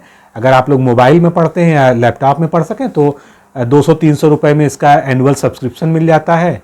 उसमें आपको पीडीएफ पढ़ने का पूरा सिस्टम आपके पास हो जाएगा, आप उससे भी पढ़ सकते हैं, जैसे ही आपकी सामर्थ्य हो या जैसी आपकी अभिरुचि हो वैसा आप कर सकते हैं। तो ये हो गया करंट अफेयर्स के बारे में। तो अक्टूबर, नवंबर, दिसंबर 2023 का, फिर जनवरी से आपको पढ़ना है। और एक चीज़ हमेशा ध्यान रखिए, करंट अफेयर्स में अंतिम 3 महीने से सर्वाधिक करंट अफेयर्स आता है, उसके पीछे के 3 महीने से 100 क्वेश्चन में से 25, अगर 100 हमने कहा कि टोटल आएंगे, इसका एक ऐसे डिवीजन समझ लीजिए कि मान लीजिए करंट अफेयर्स के 100 क्वेश्चन आने, प्रतिशत के हिसाब से मैं बता रहा हूँ आपको, तो 50% क्वेश्चन अंतिम 3 महीने से आएंगे। फिर जो 50% है उसमें से 25% उसके अंतिम 3 महीने से आएंगे। अब जो फिर 25% बचा टोटल में से 100 में से, उसमें से अंतिम जो बचे 6 महीने हैं, सॉरी 3, 3, 6 और 3, 25% वहाँ से आ सकते हैं। तो ये रेशियो रहता है, इसलिए जितना ज़्यादा आप पास जाएंगे उतना ज़्यादा जो है आपके क्वेश्चंस की इंटेंसिटी बढ़ती जाएगी। तो आपको अपने पढ़ने में भी यही करना है। जैसे जो अब आप पढ़ने जा रहे हैं, अप्रैल, मई, जून, जुलाई, अगस्त, ये आपका मोस्ट इंपॉर्टेंट वाला फेज है। इनको अगर आपने पीछे वाले को किसी वार्षिकी से दोहरा लिया है तो भी चल जाएगा, इनको अच्छे से डेप्थ में पढ़ना शुरू कर दीजिए। करंट अफेयर्स की बात हो गई। अब एक मुद्दा आता है कि समीक्षा अधिकारी में चूंकि 2 पार्ट होते हैं और देखा जाए तो मेंस सबसे बड़ा उसमें जो है पार्ट है। मेंस में जो है ज़्यादा डिटेल चीज़ें पूछी जाती हैं, लिखित परीक्षा होती है, कन्वेंशनल टाइप ऑफ पेपर होता है उसमें। तो क्या समीक्षा अधिकारी का प्री और मेंस एक साथ पढ़ना चाहिए? तो इसका जवाब मेरा हमेशा से हाँ रहा है। मैंने कभी ये कहा ही नहीं कि आप केवल प्री पढ़िए, क्योंकि ये केवल प्री का एग्ज़ाम ही नहीं है। मेरे पिछले 2-3 साल के जो मेंस का अनुभव है वो यही रहा है, क्योंकि सैकड़ों विद्यार्थियों से डील करना पड़ता है। जो लोग केवल प्री पढ़ के आते हैं और मेंस में जब उनको 3 महीने का समय मात्र मिलता है, क्योंकि इस बार जो परीक्षा निरस्त हो गई है, पोस्टपोन हो गई, दोबारा होने जा रही, री एग्ज़ाम होने जा रहा है, तो उसकी वजह से क्या है, जो मेंस और प्री के बीच का जो टाइम गैप था, जो 5-6 महीने तक था, वो घटाकर अब 3-3.5 महीने से ज़्यादा आपको नहीं मिलेगा। ऐसी स्थिति में अगर आप मेंस अभी से नहीं पढ़ेंगे तो आपको समस्या बहुत ज़्यादा होने वाली है, विशेषकर निबंध में। कैसे निपटा जाए? मान लीजिए आप एक पार्ट टाइम विद्यार्थी ही हैं, 5 घंटे आपके पास समय है, तो क्या आप 45 मिनट या आधा घंटा मेंस के लिए निकाल सकते हैं? बिल्कुल निकाल सकते हैं। आधे घंटे में क्या हो सकता है, आपके पास हफ्ते के 6 दिन हैं, 7वां दिन भूल जाइए, उसको रिवीजन के लिए रख लेते हैं। 45 मिनट में क्या आप 20 मुहावरे उसके अर्थ और वाक्य प्रयोग सहित तैयार कर सकते हैं? तो चलिए मंडे का ये कर लीजिए। ट्यूसडे का आप क्या कर सकते हैं, आप 20 प्रशासनिक शब्दावली या 25 जैसी आपकी क्षमता हो तैयार कर सकते हैं, लिख के तैयार कर लीजिए। फिर अगले दिन में, तीसरे दिन आप क्या करेंगे, हफ्ते में आप एक गद्यांश का भावार्थ, शीर्षक और उसकी व्याख्या कर सकते हैं, बिल्कुल कर सकते हैं, 45 मिनट में कर लीजिए। फिर आप अगले दिन कंप्यूटर ले लीजिए, कंप्यूटर के कुछ नहीं 2 शॉर्ट आंसर्स तैयार कर लीजिए, या पहले आप चैप्टर वाइज थ्योरी तैयार कर लीजिए, उसके बाद आंसर्स की प्रैक्टिस शुरू करिए। फिर पत्र लेखन में आप क्या कर सकते हैं, एक पत्र की एक दिन विशेषताएं पढ़ लीजिए, अगले बार उसकी जो है प्रारूप तैयार कर लीजिए, और तीसरी बार उसी पत्र का जो है लिखित प्रारूप उदाहरण वाला प्रारूप तैयार कर लीजिए। तो इस तरह से 3 हफ्ते में आपका एक लेटर तैयार हो जाएगा। 8-9 लेटर हैं, वो सब तैयार हो जाएंगे एग्जाम तक जो है। निबंध के लिए आप 2 दिन दे दीजिए। एक दिन निबंध की रूपरेखा बनाइए। जैसे मान लीजिए आपको बाल श्रम पे, या चलिए पर्यावरण प्रदूषण पे आपको निबंध लिखना है कि ग्लोबल वार्मिंग या पर्यावरण प्रदूषण किस तरह से जो है हमारे वातावरण को जो है तबाह कर रहा है या नष्ट कर रहा है। तो क्या करेंगे, जैसे मेरा एक वीडियो भी होगा, आप देख लीजिएगा, decode exam how to write and good, इससे इस तरह से सर्च कर लीजिएगा, मिल जाएगा वीडियो। उसमें मैंने पूरी फ्रेमिंग बताई है। तो फ्रेमिंग करना सीखिए पहले निबंध में। सबसे पहले क्या करेंगे, आपने टॉपिक लिखा, जैसे लिखिए जलवायु परिवर्तन, मान लीजिए आपका टॉपिक है, ठीक है। जलवायु परिवर्तन में पहली चीज़ आपको क्या ध्यान आती है कि पृथ्वी पर, पहली चीज़ जलवायु परिवर्तन की परिभाषा क्या है, जलवायु परिवर्तन आज क्यों इतना ज़्यादा चर्चा में है, जलवायु परिवर्तन के क्या घातक प्रभाव आप देखते हैं। कुल मिला के आपके दिमाग में जो कुछ भी जलवायु परिवर्तन के बारे में आता है उसको एक सब हेडिंग की तरह लिखते चले जाइए कि हम क्या क्या इसमें ला सकते हैं, क्या क्या ला सकते हैं। ये आपके हो गए कि आपको क्या क्या पॉइंट्स लिखने हैं। आपको कोई कोटेशन याद आ जाता है जलवायु परिवर्तन संबंधित, आप वो लिख लीजिए, या रिसेंट का कोई करंट अफेयर्स का आपको मुद्दा याद आता है, कोई सूचकांक उसके बारे में जारी हुआ है, या कोई उसके बारे में रिपोर्ट आई है किसी भी संस्था की, चाहे इंटरनेशनल नेशनल जो भी आई है, वो लिख लीजिए। ठीक है, ये सारी बातें हो गई। अब उसको आप 3 भागों में बांट लीजिए। हो सकता है वीडियो थोड़ा लंबा हो जाए, लेकिन समझना आपके लिए बहुत ज़रूरी है। अब जो आपने मान लीजिए 20 पॉइंट लिखे थे, 20 पॉइंट में 3 पॉइंट ले आइए प्रस्तावना में। प्रस्तावना में मान लीजिए हमने जलवायु परिवर्तन पे क्या लिखना है, जलवायु परिवर्तन की परिभाषा या इसका कॉन्सेप्ट क्या है, इसको हम जलवायु परिवर्तन को हम डिफाइन कैसे करेंगे। 2 लाइन में तो ये हो जाएगा, 2-3 लाइन में। उसके बाद जलवायु परिवर्तन आज चर्चा में क्यों है, मुद्दा क्यों है, ये इसकी हर तरफ चर्चा क्यों हो रही है, 3 लाइन इससे आप कवर कर लीजिए। कोई रिसेंट घटनाक्रम का उदाहरण है वो डाल दीजिए। फिर जलवायु परिवर्तन पर को हम कैसे टैकल कर सकते हैं, 2-3 लाइन इसको लेके आप अपनी प्रस्तावना को क्लोज कर दीजिए। प्रस्तावना आपकी तैयार हो गई। अब आ जाइए मुख्य भाग में। मुख्य भाग में जलवायु परिवर्तन की हिस्ट्री से शुरुआत कर दीजिए, उसका इतिहास क्या है। आपको पता है कि जब से औद्योगिकरण का युग आया है उसके बाद से जलवायु परिवर्तन में जो एक उछाल देखा गया, क्योंकि दुनिया भर में उद्योग धंधे बहुत तेज़ी से विकसित हुए, पेड़ों को काटा गया, शहरीकरण, वनीकरण मतलब निर्वणीकरण जो है बढ़ा। तो आप ये सारी बातें लाइए, जलवायु परिवर्तन क्यों हुआ, कैसे हुआ, थोड़ा सा हिस्टोरिकल बैकग्राउंड। उसके बाद जो है जलवायु परिवर्तन के क्या नुकसान हो रहे हैं, ओजोन परत का जो है किस तरह से डिप्लीशन हो रहा है, किस तरह से ग्लोबल वार्मिंग हो रही है, क्या क्या संभावनाएं हैं, 2050 तक क्या संभावनाएं हैं, अंटार्कटिका और आर्कटिक में जो है जो बर्फ़ है वो पिघल रही है। ये सारी बातें लेते हुए आप जो है बीच का भाग तैयार कर लीजिए और आप क्या सुझाव रखते हैं। अंत में निष्कर्ष पे आ जाइए, वहाँ पे 3-4 पॉइंट उठा लीजिए कि आपने जो ऊपर लिखा है उसको समअप करते हुए कि जलवायु परिवर्तन से कैसे निपटा जाएगा, सरकार क्या कर सकती है, एक नागरिक होने के कारण, एक पृथ्वी के निवासी होने के कारण आप क्या कर सकते हैं, प्लांटेशन कर सकते हैं या जो है प्रकृति के संरक्षण के लिए आपका क्या योगदान हो सकता है और हमारा फ्यूचर कैसा हो सकता है। ये सब चीज़ें जो है आप पॉजिटिव नोट के साथ कर, तो ये आपका एक ऐसे तैयार हो गया। जितना कठिन आप समझते हैं उतना कठिन है नहीं, लेकिन आप लोग जो है ना फ्रेम वर्किंग नहीं कर पाते, इसलिए जो है आपके साथ सारी समस्याएं आ जाती हैं। तो अगर आप किसी मुद्दे को पढ़ते हैं उसको 2-3 जगह से अलग अलग पढ़िए, वेबसाइट पर सर्च कर लीजिए, उसके बारे में लेख पढ़ लीजिए, उसमें से 20-25 आप सब टॉपिक्स या हेडिंग्स निकाल लीजिए। अगर आप वो निकालने में सक्षम हो गए तो समझ लीजिए कि आपका निबंध बन जाएगा। तो ये निबंध की बात हो गई। तो मैं ये कह रहा था कि हफ्ते में एक दिन निबंध की फ्रेमिंग करिए, उसके अगले दिन प्रॉपर आप निबंध लिख लीजिए। तो इस तरह से जो भी आपके पास आगे 20-25 हफ्ते मिलेंगे उसमें आपके 15-20 भी अगर आपने निबंध अच्छे से तैयार कर लिए तो आपकी प्रैक्टिस हो जाएगी, चीज़ें जो है आसान हो जाएंगी।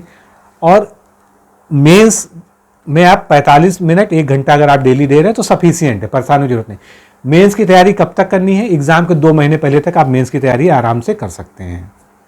और जिन्होंने पहले प्री भी दिया है, मेंस भी दिया है, पहले क्वालिफाई भी रहे हैं, वो आप जो है लास्ट के मंथ तक ले जाइए, आखिरी का 1 महीना पूरी तरह से प्री पर डिवोटेड हो जाइएगा, पूरी तरह से जो है 1 महीने उसको दे दीजिएगा। तो अब ये समस्या आपकी सॉल्व हो गई, प्री और मेंस कैसे एक साथ लेके चलें, और ये बहुत ज़रूरी है। अब जो है आपके साथ एक चीज़ आ गई कि आप यूपी पीसीएस भी दे रहे हैं, आरओ भी दे रहे हैं, उसको कैसे टैकल करें। तो देखिए सामान्य अध्ययन में कोई अंतर नहीं है, आप जानते हैं। फिर आता है सीसैट। सीसैट जो है बहुत लोग को रुलाता है, हर बार परेशान करता है। सीसैट का पेपर ऐसा है कि कभी कभी 33 नंबर लाने के भी लाले पड़ जाते हैं, यानी क्वालिफाई करना भी उसको मुश्किल पड़ जाता है क्योंकि निगेटिव मार्किंग है। तो ऐसी स्थिति में सीसैट को अभी से लेके चलिए, सीसैट के टॉपिक्स को भी डिवाइड कर लीजिए। जैसे मैं आपको सलाह दे रहा हूँ कि आरओ के मेंस के टॉपिक को 6 दिनों में 7 दिनों में बांट लीजिए, उसी तरह से 6 सीसैट के टॉपिक्स भी बांट लीजिए। मात्र आधा घंटा या 15 मिनट भी आप सीसैट पढ़िए। इंग्लिश को 15 मिनट दीजिए रोज, या 20 मिनट, आधा घंटा आराम से दे सकते हैं। रीजनिंग को दे दीजिए, हिंदी को दे दीजिए, उसमें जो है जो विश्लेषणात्मक क्वेश्चन आते हैं उनको दे दीजिए। फिर उसमें जो है जो अंतर्वैयक्तिक क्षमता कौशल, संप्रेषण कौशल वाला जो पोर्शन है उसको दे दीजिए। तो अगर चीज़ें साथ में लेकर चलेंगे, मैथ, रीजनिंग सब कुछ जो है, और प्रीवियस ईयर क्वेश्चंस को लगातार हल करते रहिए, तो आप आरओ के साथ में पीसीएस प्री को आराम से लेकर चल सकते हैं। हिंदी की बात कर लेते हैं, अभी 1-2-3 बातें और हैं, अभी मुझे ध्यान है, निश्चित रहिए आपको सारे प्रश्नों का जवाब मिल जाएगा। हिंदी में मैंने पहले भी कहा कि हमारी वाली जो बुक है विश्वास करते हैं तो 58 क्वेश्चन उसमें से आए हुए हैं, आप खुद मिला लीजिए। मैंने जो सॉल्व बनाया था पेपर वाले दिन, जिस दिन 11 फरवरी को पेपर हुआ था, उसमें मैंने आपको बताया भी है कि किस पेज नंबर से कौन सा क्वेश्चन आया है। 58 क्वेश्चन तो डायरेक्ट आए हैं, दो क्वेश्चन जो नहीं मिले वो इसलिए क्योंकि वाक्य शुद्धि वाला क्वेश्चन कोई फंसा नहीं सकता है, क्योंकि वो ज़रूरी नहीं कि जो हमने लिखा हो वही वाला उसमें आ जाए, बस वही एक डिफरेंस है और कोई डिफरेंस जो है नहीं है। तो यूँ भी कह सकते हैं कि 100% पेपर जो है उससे आ जाता है, और 55+ की तो हम गारंटी लेते हैं उसमें जो है। तो एक बुक ले लीजिए, ज़्यादा से ज़्यादा आप प्रीवियस ईयर क्वेश्चंस, क्योंकि वो मस्ट है, 1-2 बार प्रीवियस ईयर क्वेश्चंस को कर लीजिए। बाकी हमारी बुक को 4 बार आप रिवाइज कर लीजिए और सारी समस्याओं से मुक्त हो जाइए। जो चीज़ें समझ में नहीं आती हैं उनको समझ के पढ़िए।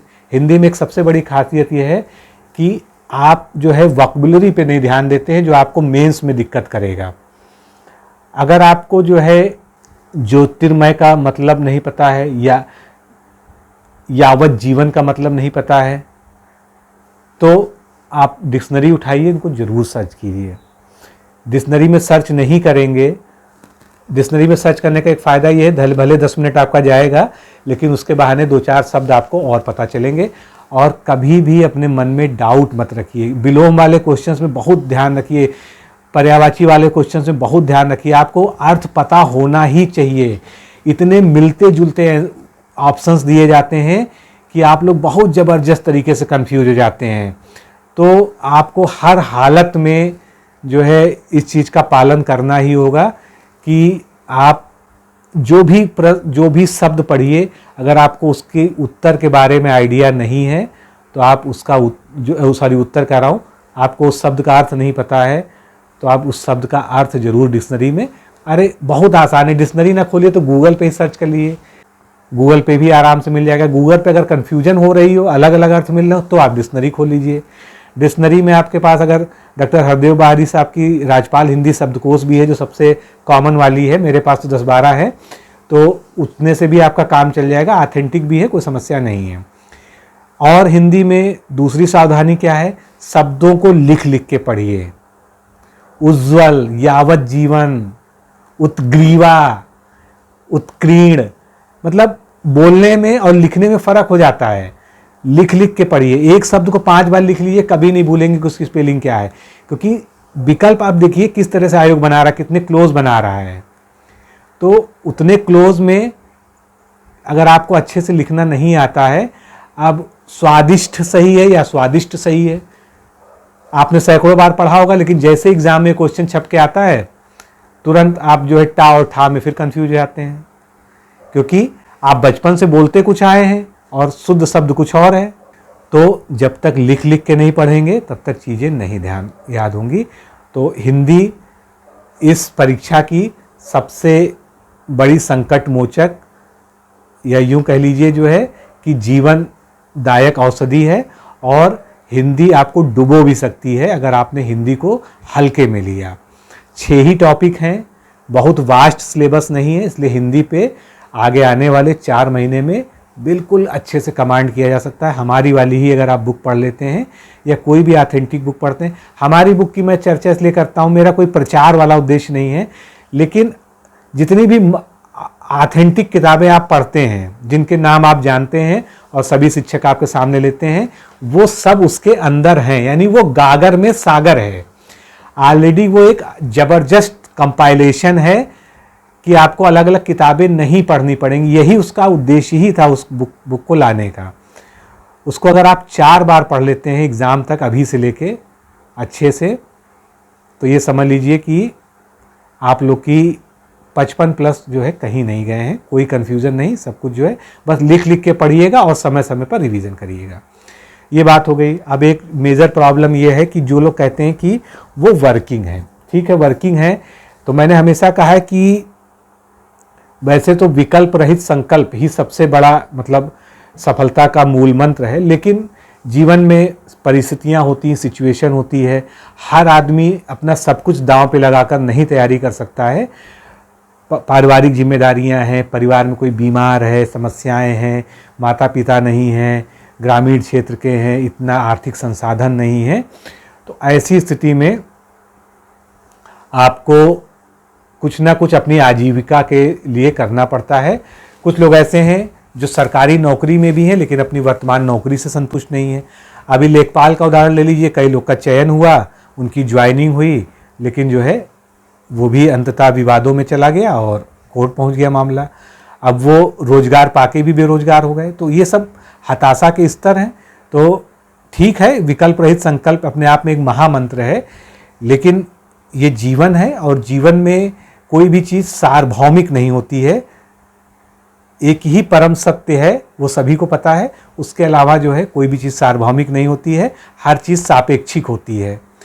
आपकी जीवन की परिस्थितियाँ क्या आपके जीवन में चल रहा है, वो डिपेंड करता है कि किस तरह से आपका जो है चीज़ें सापेक्षिक है।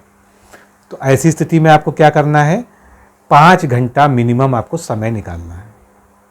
5 घंटा में, और ये सभी के लिए है, ये 8 घंटे वाले भी सुन लें, 5 घंटे वाले भी सुन लें, 3 सब्जेक्ट एक साथ या कम से कम 2 सब्जेक्ट एक साथ आपको लेके चलना है।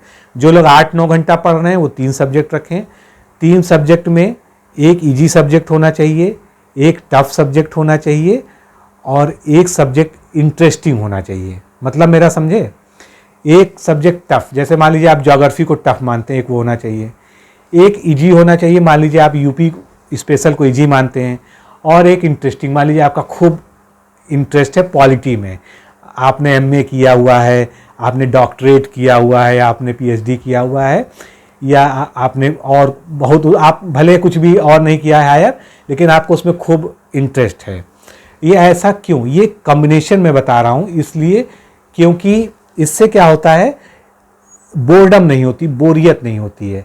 टफ वाला पढ़ने का जो वो है वो आपका इजी वाला प्रेशर हैंडल करता है, और टफ वाले का ही जो आप अपने इंटरेस्ट वाला पढ़ते हैं उससे भी न्यूट्रलाइज हो जाता है। तो 3 सब्जेक्ट लेके चलिए। उसके अलावा डेली कम से कम आधा घंटा, आधा घंटा किनके लिए, जो लोग नौकरी वाले हैं या जॉब करते हैं या हाउसवाइफ्स हैं, मतलब कुल मिला के जिनके पास समय नहीं है, 5 घंटा बड़ी मुश्किल से निकाल पाते हैं, वो आधा घंटा करंट अफेयर्स डेली पढ़ें। जिनके पास समय है वो कम से कम 1 घंटा, सब कुछ मैं कम से कम में बता रहा हूँ, अधिकतम तो आप खुद ही जानते हैं। उसके अलावा हिंदी कम से कम आधा घंटा जो लोग जॉब में हैं, और कम से कम 1 घंटा जो लोग जॉब में नहीं हैं। और जो लोग जॉब में हैं वो 2 सब्जेक्ट एक साथ लेके चल सकते हैं, जिसमें से 1.5 घंटा एक सब्जेक्ट पढ़ लीजिए, 1.5 घंटा दूसरा सब्जेक्ट पढ़ लीजिए बाकी समय में। और इतना सब होने के बाद हर हफ्ते में 1 दिन आपका केवल रिवीजन डे होना चाहिए, और वो खासकर छुट्टी वाला दिन होना चाहिए, जिस दिन आपको ऑफिस न जाना हो या कोई भी और काम ना करना हो। जो हाउसवाइफ्स हैं उनको भी मेरी सलाह है कि किसी भी तरह से हफ्ते में 1 दिन छुट्टी लें, जिससे आपका जो है जो हफ्ते भर का सिस्टम बिगड़ा हुआ हो उसको आप रिवाइज कर सकें। अब मान लीजिए आपने प्लानिंग्स बनाई, आपने मेरे वीडियो आपने देखा, आप जो है उत्साह से भर गए, जोश आ गया आप में, आप बिल्कुल ओवरचार्ज हो गए मोटिवेशन के, आपके अंदर जो है आपके मतलब नसों में मोटिवेशन इस समय उद्वेलित होने लगा। तो आपने क्या करते हैं, सबसे पहले हम लोग भी बचपन में करते थे, सबसे पहले टाइम टेबल बनाते हैं, एक सादा कागज़ लिखते हैं बहुत सीरियस होके। और टाइम टेबल तो हम लोगों ने बचपन में इतना ज़बरदस्त टाइप का बनाया है, ब्रश करने का समय 6 बजे से 6:15 तक, नहाने का समय 6:15 से 6:45 तक, नाश्ता का समय 6:45 से 7:30 बजे तक। तो ये वाला टाइम टेबल आप बचकाना लगता है, लेकिन अभी भी लोग कुछ लोग बनाते हैं। आपको केवल पढ़ने वाला टाइम टेबल बनाना है और अपने गोल सेट करने हैं।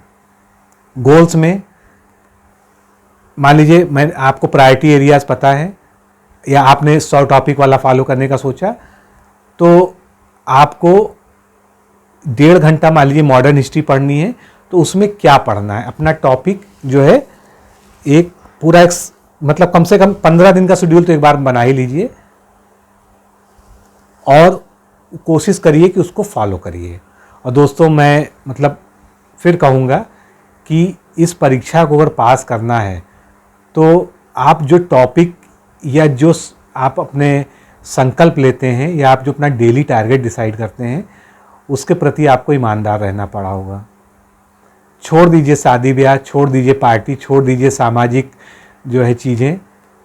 6 महीना की बात है, 5-6 महीने की बात है, सब कुछ दोबारा मिल जाएगा, लेकिन ये समय नहीं मिलेगा।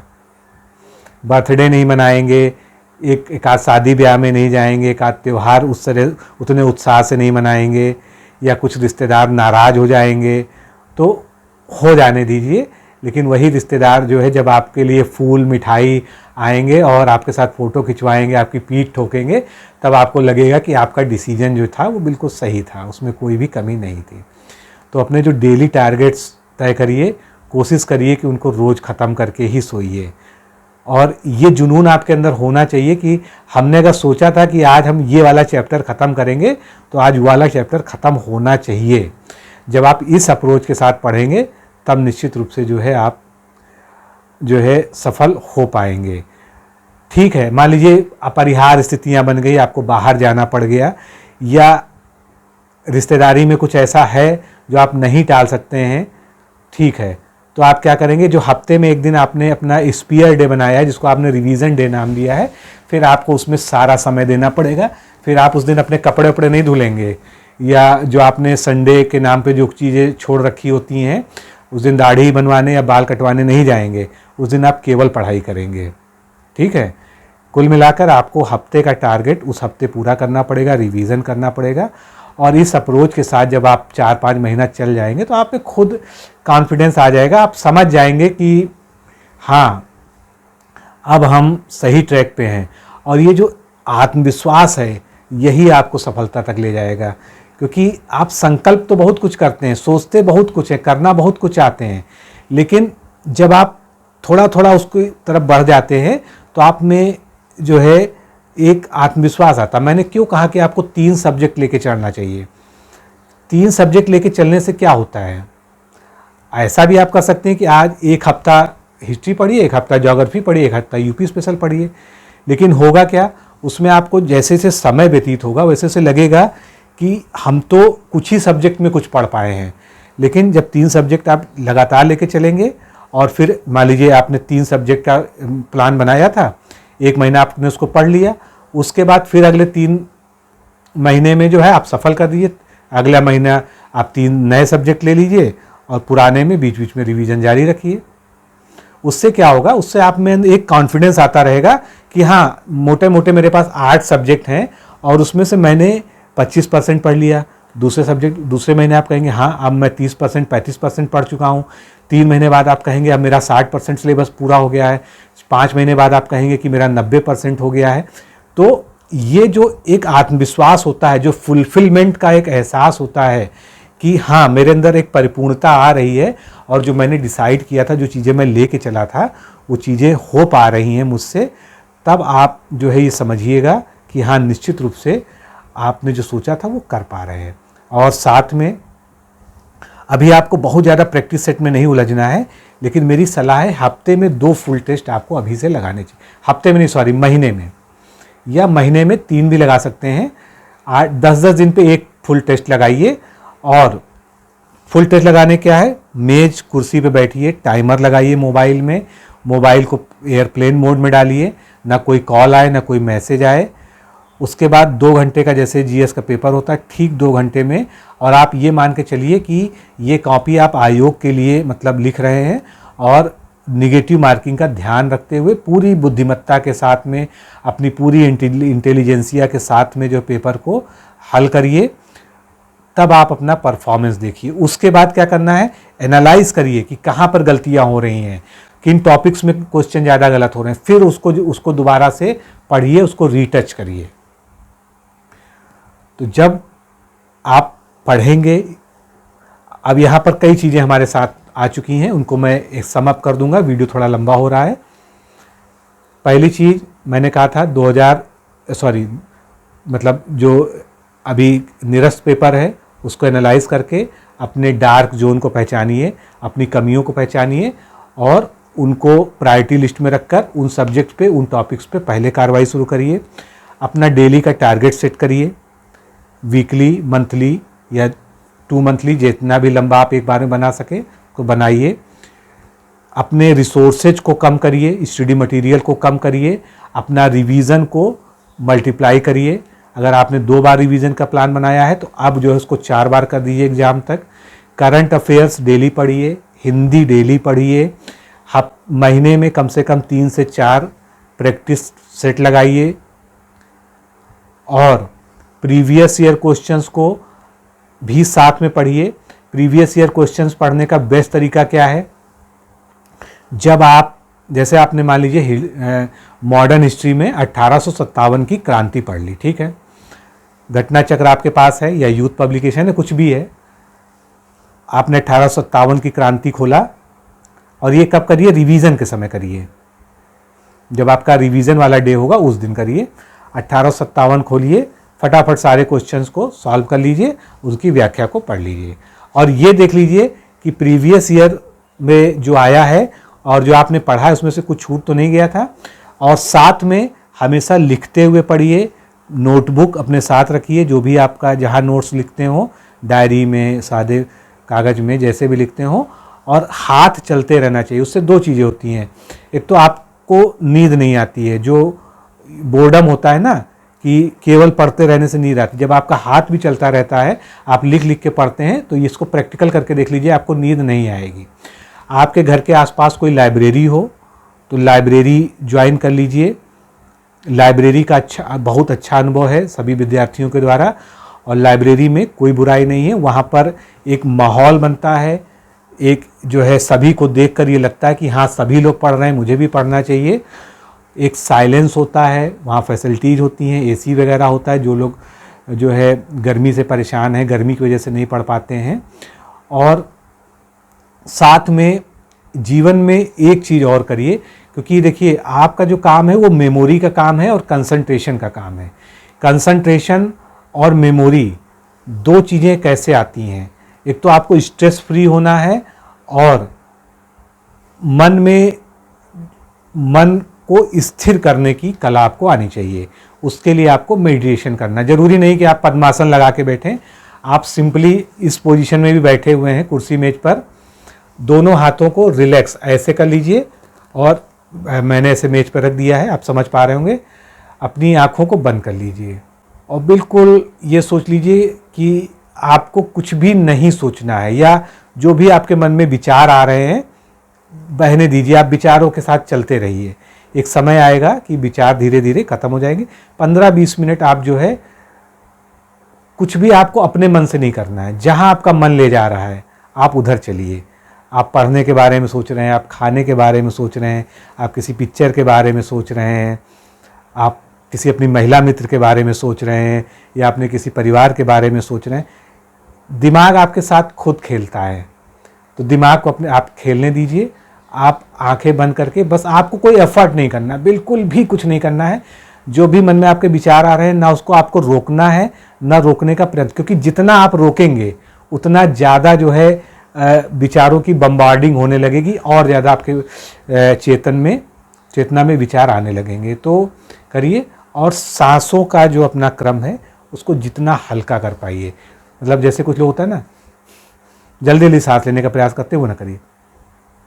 धीमे सांस की जितनी धीमी गति होगी उतना आपका मन स्थिर होगा।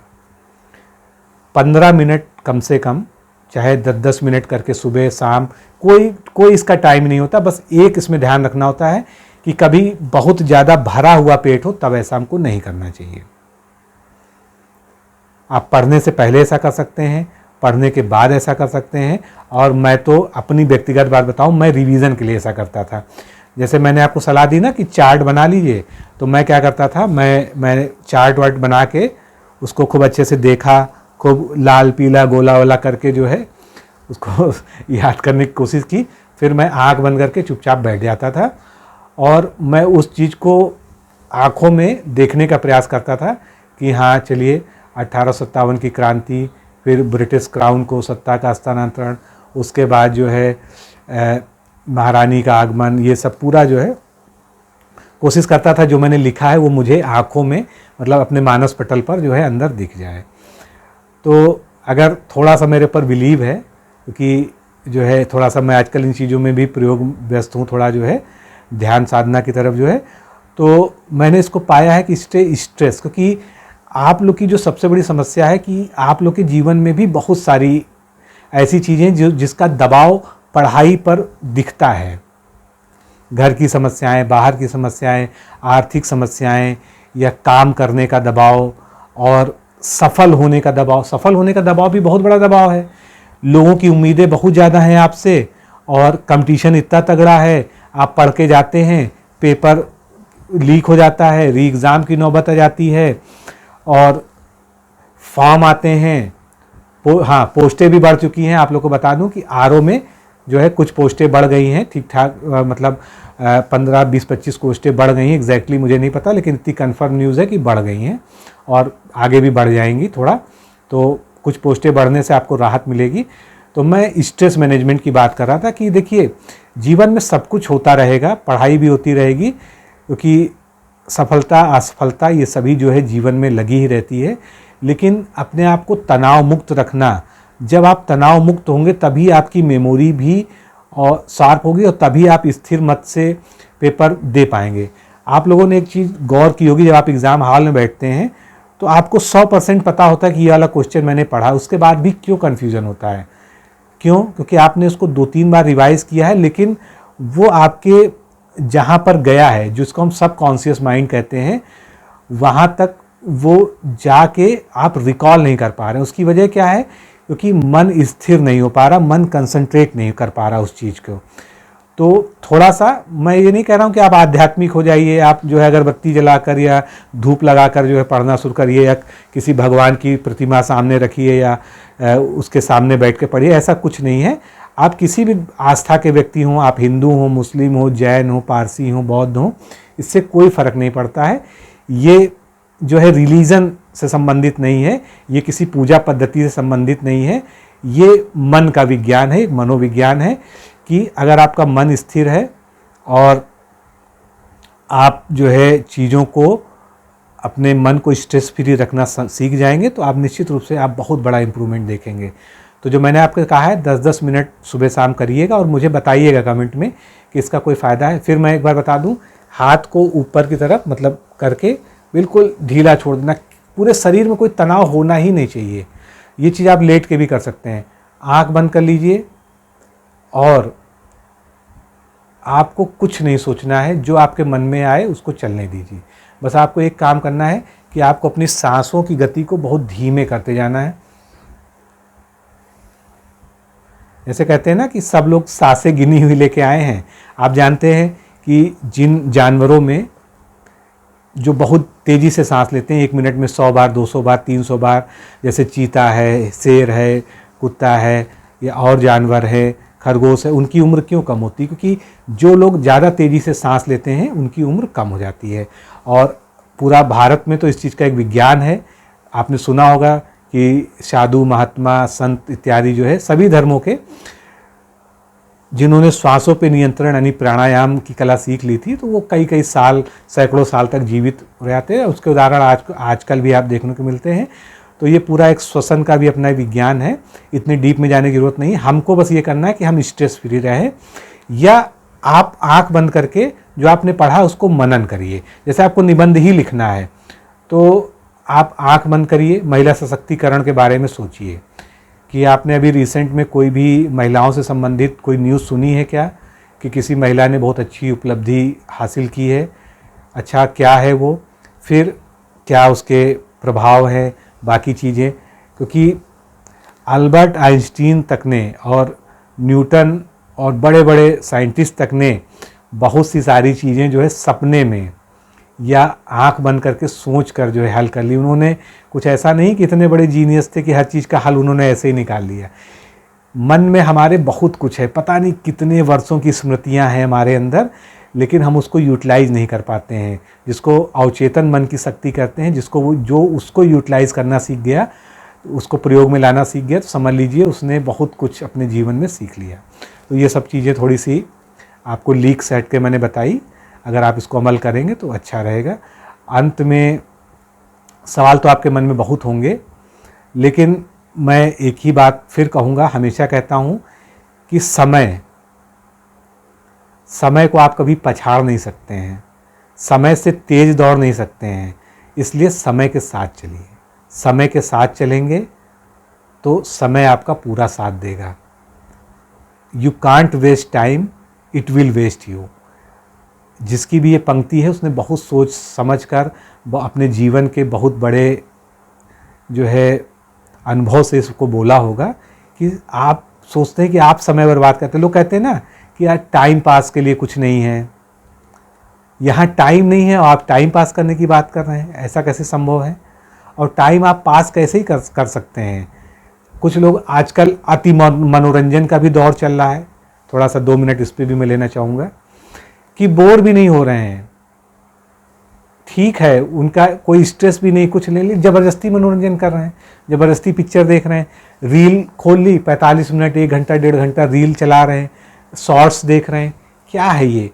अरे इतना ही आप जो इन सब चीज़ों में समय व्यर्थ कर रहे हैं ना, ये सब चीज़ें आपको बहुत आगे जब आप 40s में अपने होंगे, 50s में अपने होंगे, तब आपको ये अपनी बातें याद आएंगी कि हमने काश जो है रील ना देखी होती, काश हमने इतनी पिक्चरें ना देखी होती। क्योंकि मनोरंजन ठीक है, मनुष्य अगर बोर ना हुआ होता तो आज यहाँ ना होता जहाँ हम लोग बैठे हैं। मनुष्य की जहाँ से शुरुआत हुई है, बोरियत उसके साथ जुड़ी है। मनुष्य ही एक ऐसा प्राणी है जो बोर होता है। आपने कभी किसी जानवर के बारे में सुना है कि उसको बोरियत होती है? दिन भर एक गाय बंधी रहती है, एक भैंस बंधा रहता है, कभी आपने उसको देखा है कि वो बोर होती है? नहीं, क्योंकि जिनमें इस लेवल की चेतना है, वही चेतना है, बुद्धि है, वही ये काम कर सकते हैं। तो मनुष्य बोर होना, चीज़ों से ऊबना, उबासी आना ये मनुष्य का ही लक्षण है। और इसी की वजह से मनुष्य के आसपास आज इतना बड़ा भौतिक जगत तैयार हो चुका है कि हम अति मनोरंजन के दौर में हैं। हमको मनोरंजन चाहिए भी नहीं, हम जबरदस्ती मनोरंजन अपना कर रहे हैं। अच्छा खासा पढ़ने बैठे थे, मोबाइल खोल लिया, उसमें नोटिफिकेशन देखा, नोटिफिकेशन के बहाने किसी रील पे पहुंच गए, एक रील स्क्रॉल किया, दूसरी आ गई, तीसरी आ गई, चौथी आ गई। मैं तो ये सोचता हूँ रील में ऑटो स्क्रॉल का ऑप्शन नहीं है, नहीं तो बड़ी विचित्र स्थिति हो जाती है। अभी तो आपकी उंगली थकने लगती है, तो हो सकता है थोड़ा सा रुक जाते हो, या आपको होश आ जाता है, अरे मैं ये क्या कर रहा हूँ, टाइम ज़्यादा बेकार हो गया है। जिस दिन रील में ऑटो स्क्रॉल आ जाएगा कि एक के बाद एक रील अपने आप बढ़ती जाएगी, उस दिन तो और भी विचित्र स्थिति हो जाएगी। और इन सब के चक्कर में आंखें और बर्बाद हुई जा रही हैं, चश्मे का नंबर चढ़ता जा रहा है और सफलता मिल नहीं रही है। दोस्तों, मतलब जीवन में सैद्धांतिक बातें सभी लोग करते हैं, मैं भी करता हूँ, लेकिन ये प्रायोगिक पक्ष है। तो मनोरंजन भी उतना करिए जिस रेशियो में आप बोर हो रहे हैं। आप बोर भी नहीं हो रहे, ज़बरदस्ती मनोरंजन कर रहे हैं, आप समय चीज़ों को टाल रहे हैं। आज आपके पास समय है, फिर भी आप कह रहे हैं कि मैं कल पढ़ लूँगा, परसों कर लूँगा, मैं इस दिन ये कर लूँगा। तो ये प्रवृत्ति बहुत घातक है। आप अपने साथ जो है अच्छा नहीं कर रहे हैं, और ये जो आत्मघात की प्रवृत्ति है बहुत ख़राब है। इसी के कारण बाद में अवसाद होता है, और बाद में जब चीज़ें हद से ज़्यादा बिगड़ जाती हैं तो इंसान आत्महत्या जैसी प्रवृत्तियों की ओर चलता है, जिसका मैं बहुत भारी विरोधी हूँ। मानव जीवन अमूल्य है। अगर आप हिंदू मैथोलॉजी में विश्वास रखते हैं, वैसे कई सारे धर्म जो है पुनर्जीवन में विश्वास रखते हैं, तो ये मान लीजिए कि वास्तव में ये जो जीवन है मनुष्य का, ये बहुत ही आपके कई जन्मों का परिणाम है, फल है कि आपको मनुष्य जीवन मिला है। और एक सार्थक जीवन जीना आपके मनुष्य होने की सार्थकता है। आप हैं ही, आपका अस्तित्व ही इसलिए है कि आप एक सार्थक जीवन जिए। और एक चीज़ और मैं कह दूं कि जिसको आप लोग सफलता की कसौटी मानते हैं, वो सफलता की कसौटी नहीं है। हो सकता है कि वो आजीविका के लिए एक ज़रूरी पहलू है कि आपको एक नौकरी पानी है, क्योंकि आपको पैसा भी चाहिए। भौतिक जगत में आप जी रहे हैं तो आपको पैसा भी चाहिए, आपको प्रगति करनी है, आपको अपने परिवार का पोषण करना है, माता पिता का सहारा बनना है, उसलिए पैसा चाहिए, तो वो एक अलग विषय। लेकिन अगर आप ये सोचते हैं कि जीवन की सफलता ये है कि आपको एक नौकरी मिल जाए, तो ये सफलता नहीं है। जिस दिन आपको नौकरी मिल जाएगी, उसके बाद आप अपने आप से पूछिएगा कि क्या आप सफल हैं, तब आपको इस चीज़ का जो है उत्तर मिल जाएगा। फिर आपके पास एक जवाब तो होगा कि चलिए आप इस चीज़ से संतुष्ट हैं कि जो आपकी आजीविका की दौड़ भाग थी उस पर विराम लग गया, लेकिन क्या आप सफल हैं? सफल आप उसी दिन होंगे जिस दिन आपने जो चाहा था, जो आपके मन में है, या जिस चीज़ में आपका इंटरेस्ट था, जब आप वो काम करेंगे तब आप जो है सफल होते हैं। आपने देखा होगा, सुना होगा कि कई लोग की नौकरी लगती है, उसके बावजूद वो जॉब छोड़ देते हैं। क्यों? क्योंकि जैसे ही जॉब में जाते हैं उसके बाद उनको रियलाइज़ होता है कि ये करने के लिए मैं नहीं बना हूँ। तो आप क्या करने के लिए बने हैं ये आप जानते हैं, लेकिन हाँ ठीक है, क्योंकि आप भौतिक प्राणी हैं, भौतिक जगत में रहते हैं, और आजीविका की जो ज़रूरतें हैं उसके लिए आपके पास एक जॉब होनी चाहिए, एक आय का स्रोत होना चाहिए। उसके लिए आपको ये तैयारी करनी चाहिए। आप पढ़ रहे हैं, लेकिन पढ़ना और आजीविका पाना दोनों ही अंतर है। पढ़ाई मूल रूप से ज्ञान के लिए की जाती है और जो सफलता के पैमाने हैं वो सभी के लिए अलग अलग हैं। कुछ लोग नौकरी को ही सफलता मानते हैं और कुछ लोग जो है अपने अनुसार जीवन तरीके से जीने को सफलता मानते हैं। तो जो भी आपका पैरामीटर हो, फिलहाल हम लोग ये बात कर रहे हैं कि हम लोग RO और PCS की कैसे तैयारी करें। तो ये कुछ मोटी मोटी बातें थीं जो मैं आपसे बहुत दिनों से करना चाहता था, आज मौका मिला तो मैंने कहा कि डिस्कस कर लें। कई चीज़ें आउट ऑफ वे भी हैं, तो खैर जो लोग आप में से सिंसियर हैं और मुझे समझ पा रहे होंगे, समझ रहे होंगे कि मैं क्यों कह रहा हूँ, क्योंकि मैं आपके मूलभूत सवालों के उत्तर दे रहा हूँ जो आपकी वास्तविक समस्या है। आपकी वास्तविक समस्या ये नहीं है कि आप कौन सी किताब पढ़ें, आपकी वास्तविक समस्या ये है कि आप जो है अवसाद में आ जाते हैं, आप स्ट्रेस मैनेजमेंट नहीं कर पाते हैं, आप परीक्षा में दिमाग से अस्थिर हो जाते हैं, परेशान हो जाते हैं, सही उत्तर तक नहीं पहुंच पाते हैं, पढ़ी हुई चीज़ गलत कर देते हैं। तो इन सब का जो मैनेजमेंट है वो इसी तरीके से हो सकता है। खूब रिवीजन करिए, संसाधनों को सीमित करिए, प्रैक्टिस पेपर लगातार लगाइए और एक अंतिम बात, ग्रुप डिस्कशन में पढ़िए। रोज नहीं, कम से कम हफ्ते में प्रयास करिए कि आप 2-3 मित्र एक जो है, चाहे कुछ नहीं वीडियो कॉन्फ्रेंसिंग पे बात कर लिया करिए, लेकिन ये बात करना भी जरूरी है। लाइट चली गई है तो थोड़ा सा वीडियो अलग तरीके से दिख रहा होगा। तो ये बहुत ज़रूरी है कि आप जो है बातें भी करते रहिए। आपके पास कोई ना कोई होना चाहिए जिससे आप अपने मन की बातें कह पाएँ, जिससे आप चीज़ें शेयर कर पाएँ कि आपके अंदर क्या चल रहा है और आपके अंदर कोई तनाव है, कोई समस्या है, किसी तरह का दबाव है। तो ऐसे दोस्त बनाइए, वो पुरुष मित्र भी हो सकते हैं, महिला मित्र भी हो सकते हैं, इसमें कोई बात अन्यथा नहीं है। जो आपको समझता हो, आपके माता पिता हैं, आपके भाई बहन हैं, आपका कोई सीनियर है, आपके कोई गुरुजन हैं, आप उनसे बात करिए। लेकिन ये बात होना बहुत ज़रूरी है, क्योंकि स्ट्रेस मैनेजमेंट के बिना आप जो है चीज़ों को सही से नहीं कर पाएंगे। तो आज काफ़ी बातें हो गई और मुझे लगता है कि बहुत सारे प्रश्नों के आपके उत्तर मिल गए होंगे। बाकी जो आपके कुछ और प्रश्न हो उनका आप कमेंट में पूछिएगा वीडियो ख़त्म होने के बाद।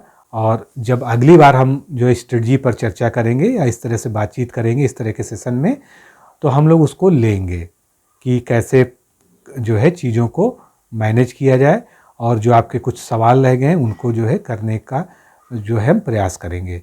तो दोस्तों, आप सभी को दिल से शुभकामनाएं और मैं चाहता हूं कि ये जो तैयारी का दुष्चक्र है, विशियस सर्किल, वो जल्दी ही आप तोड़ के सफलता को प्राप्त कर लें। इसके लिए आपको आने वाले 5 महीने फिर जी जान से जुट जाना है, अपनी पूरी क्षमता के साथ, अपने पूरे संकल्प के साथ और अपने पूरे स्मार्ट विजन के साथ में। किसी भी भेड़ चाल को फॉलो मत करिए। अंततः आप मेरी भी बात अगर समझ में आती है तो मानिए, ना समझ में मत आती है, जो आपका अंतःकरण कह रहा है वो सही है, उसको मानिए।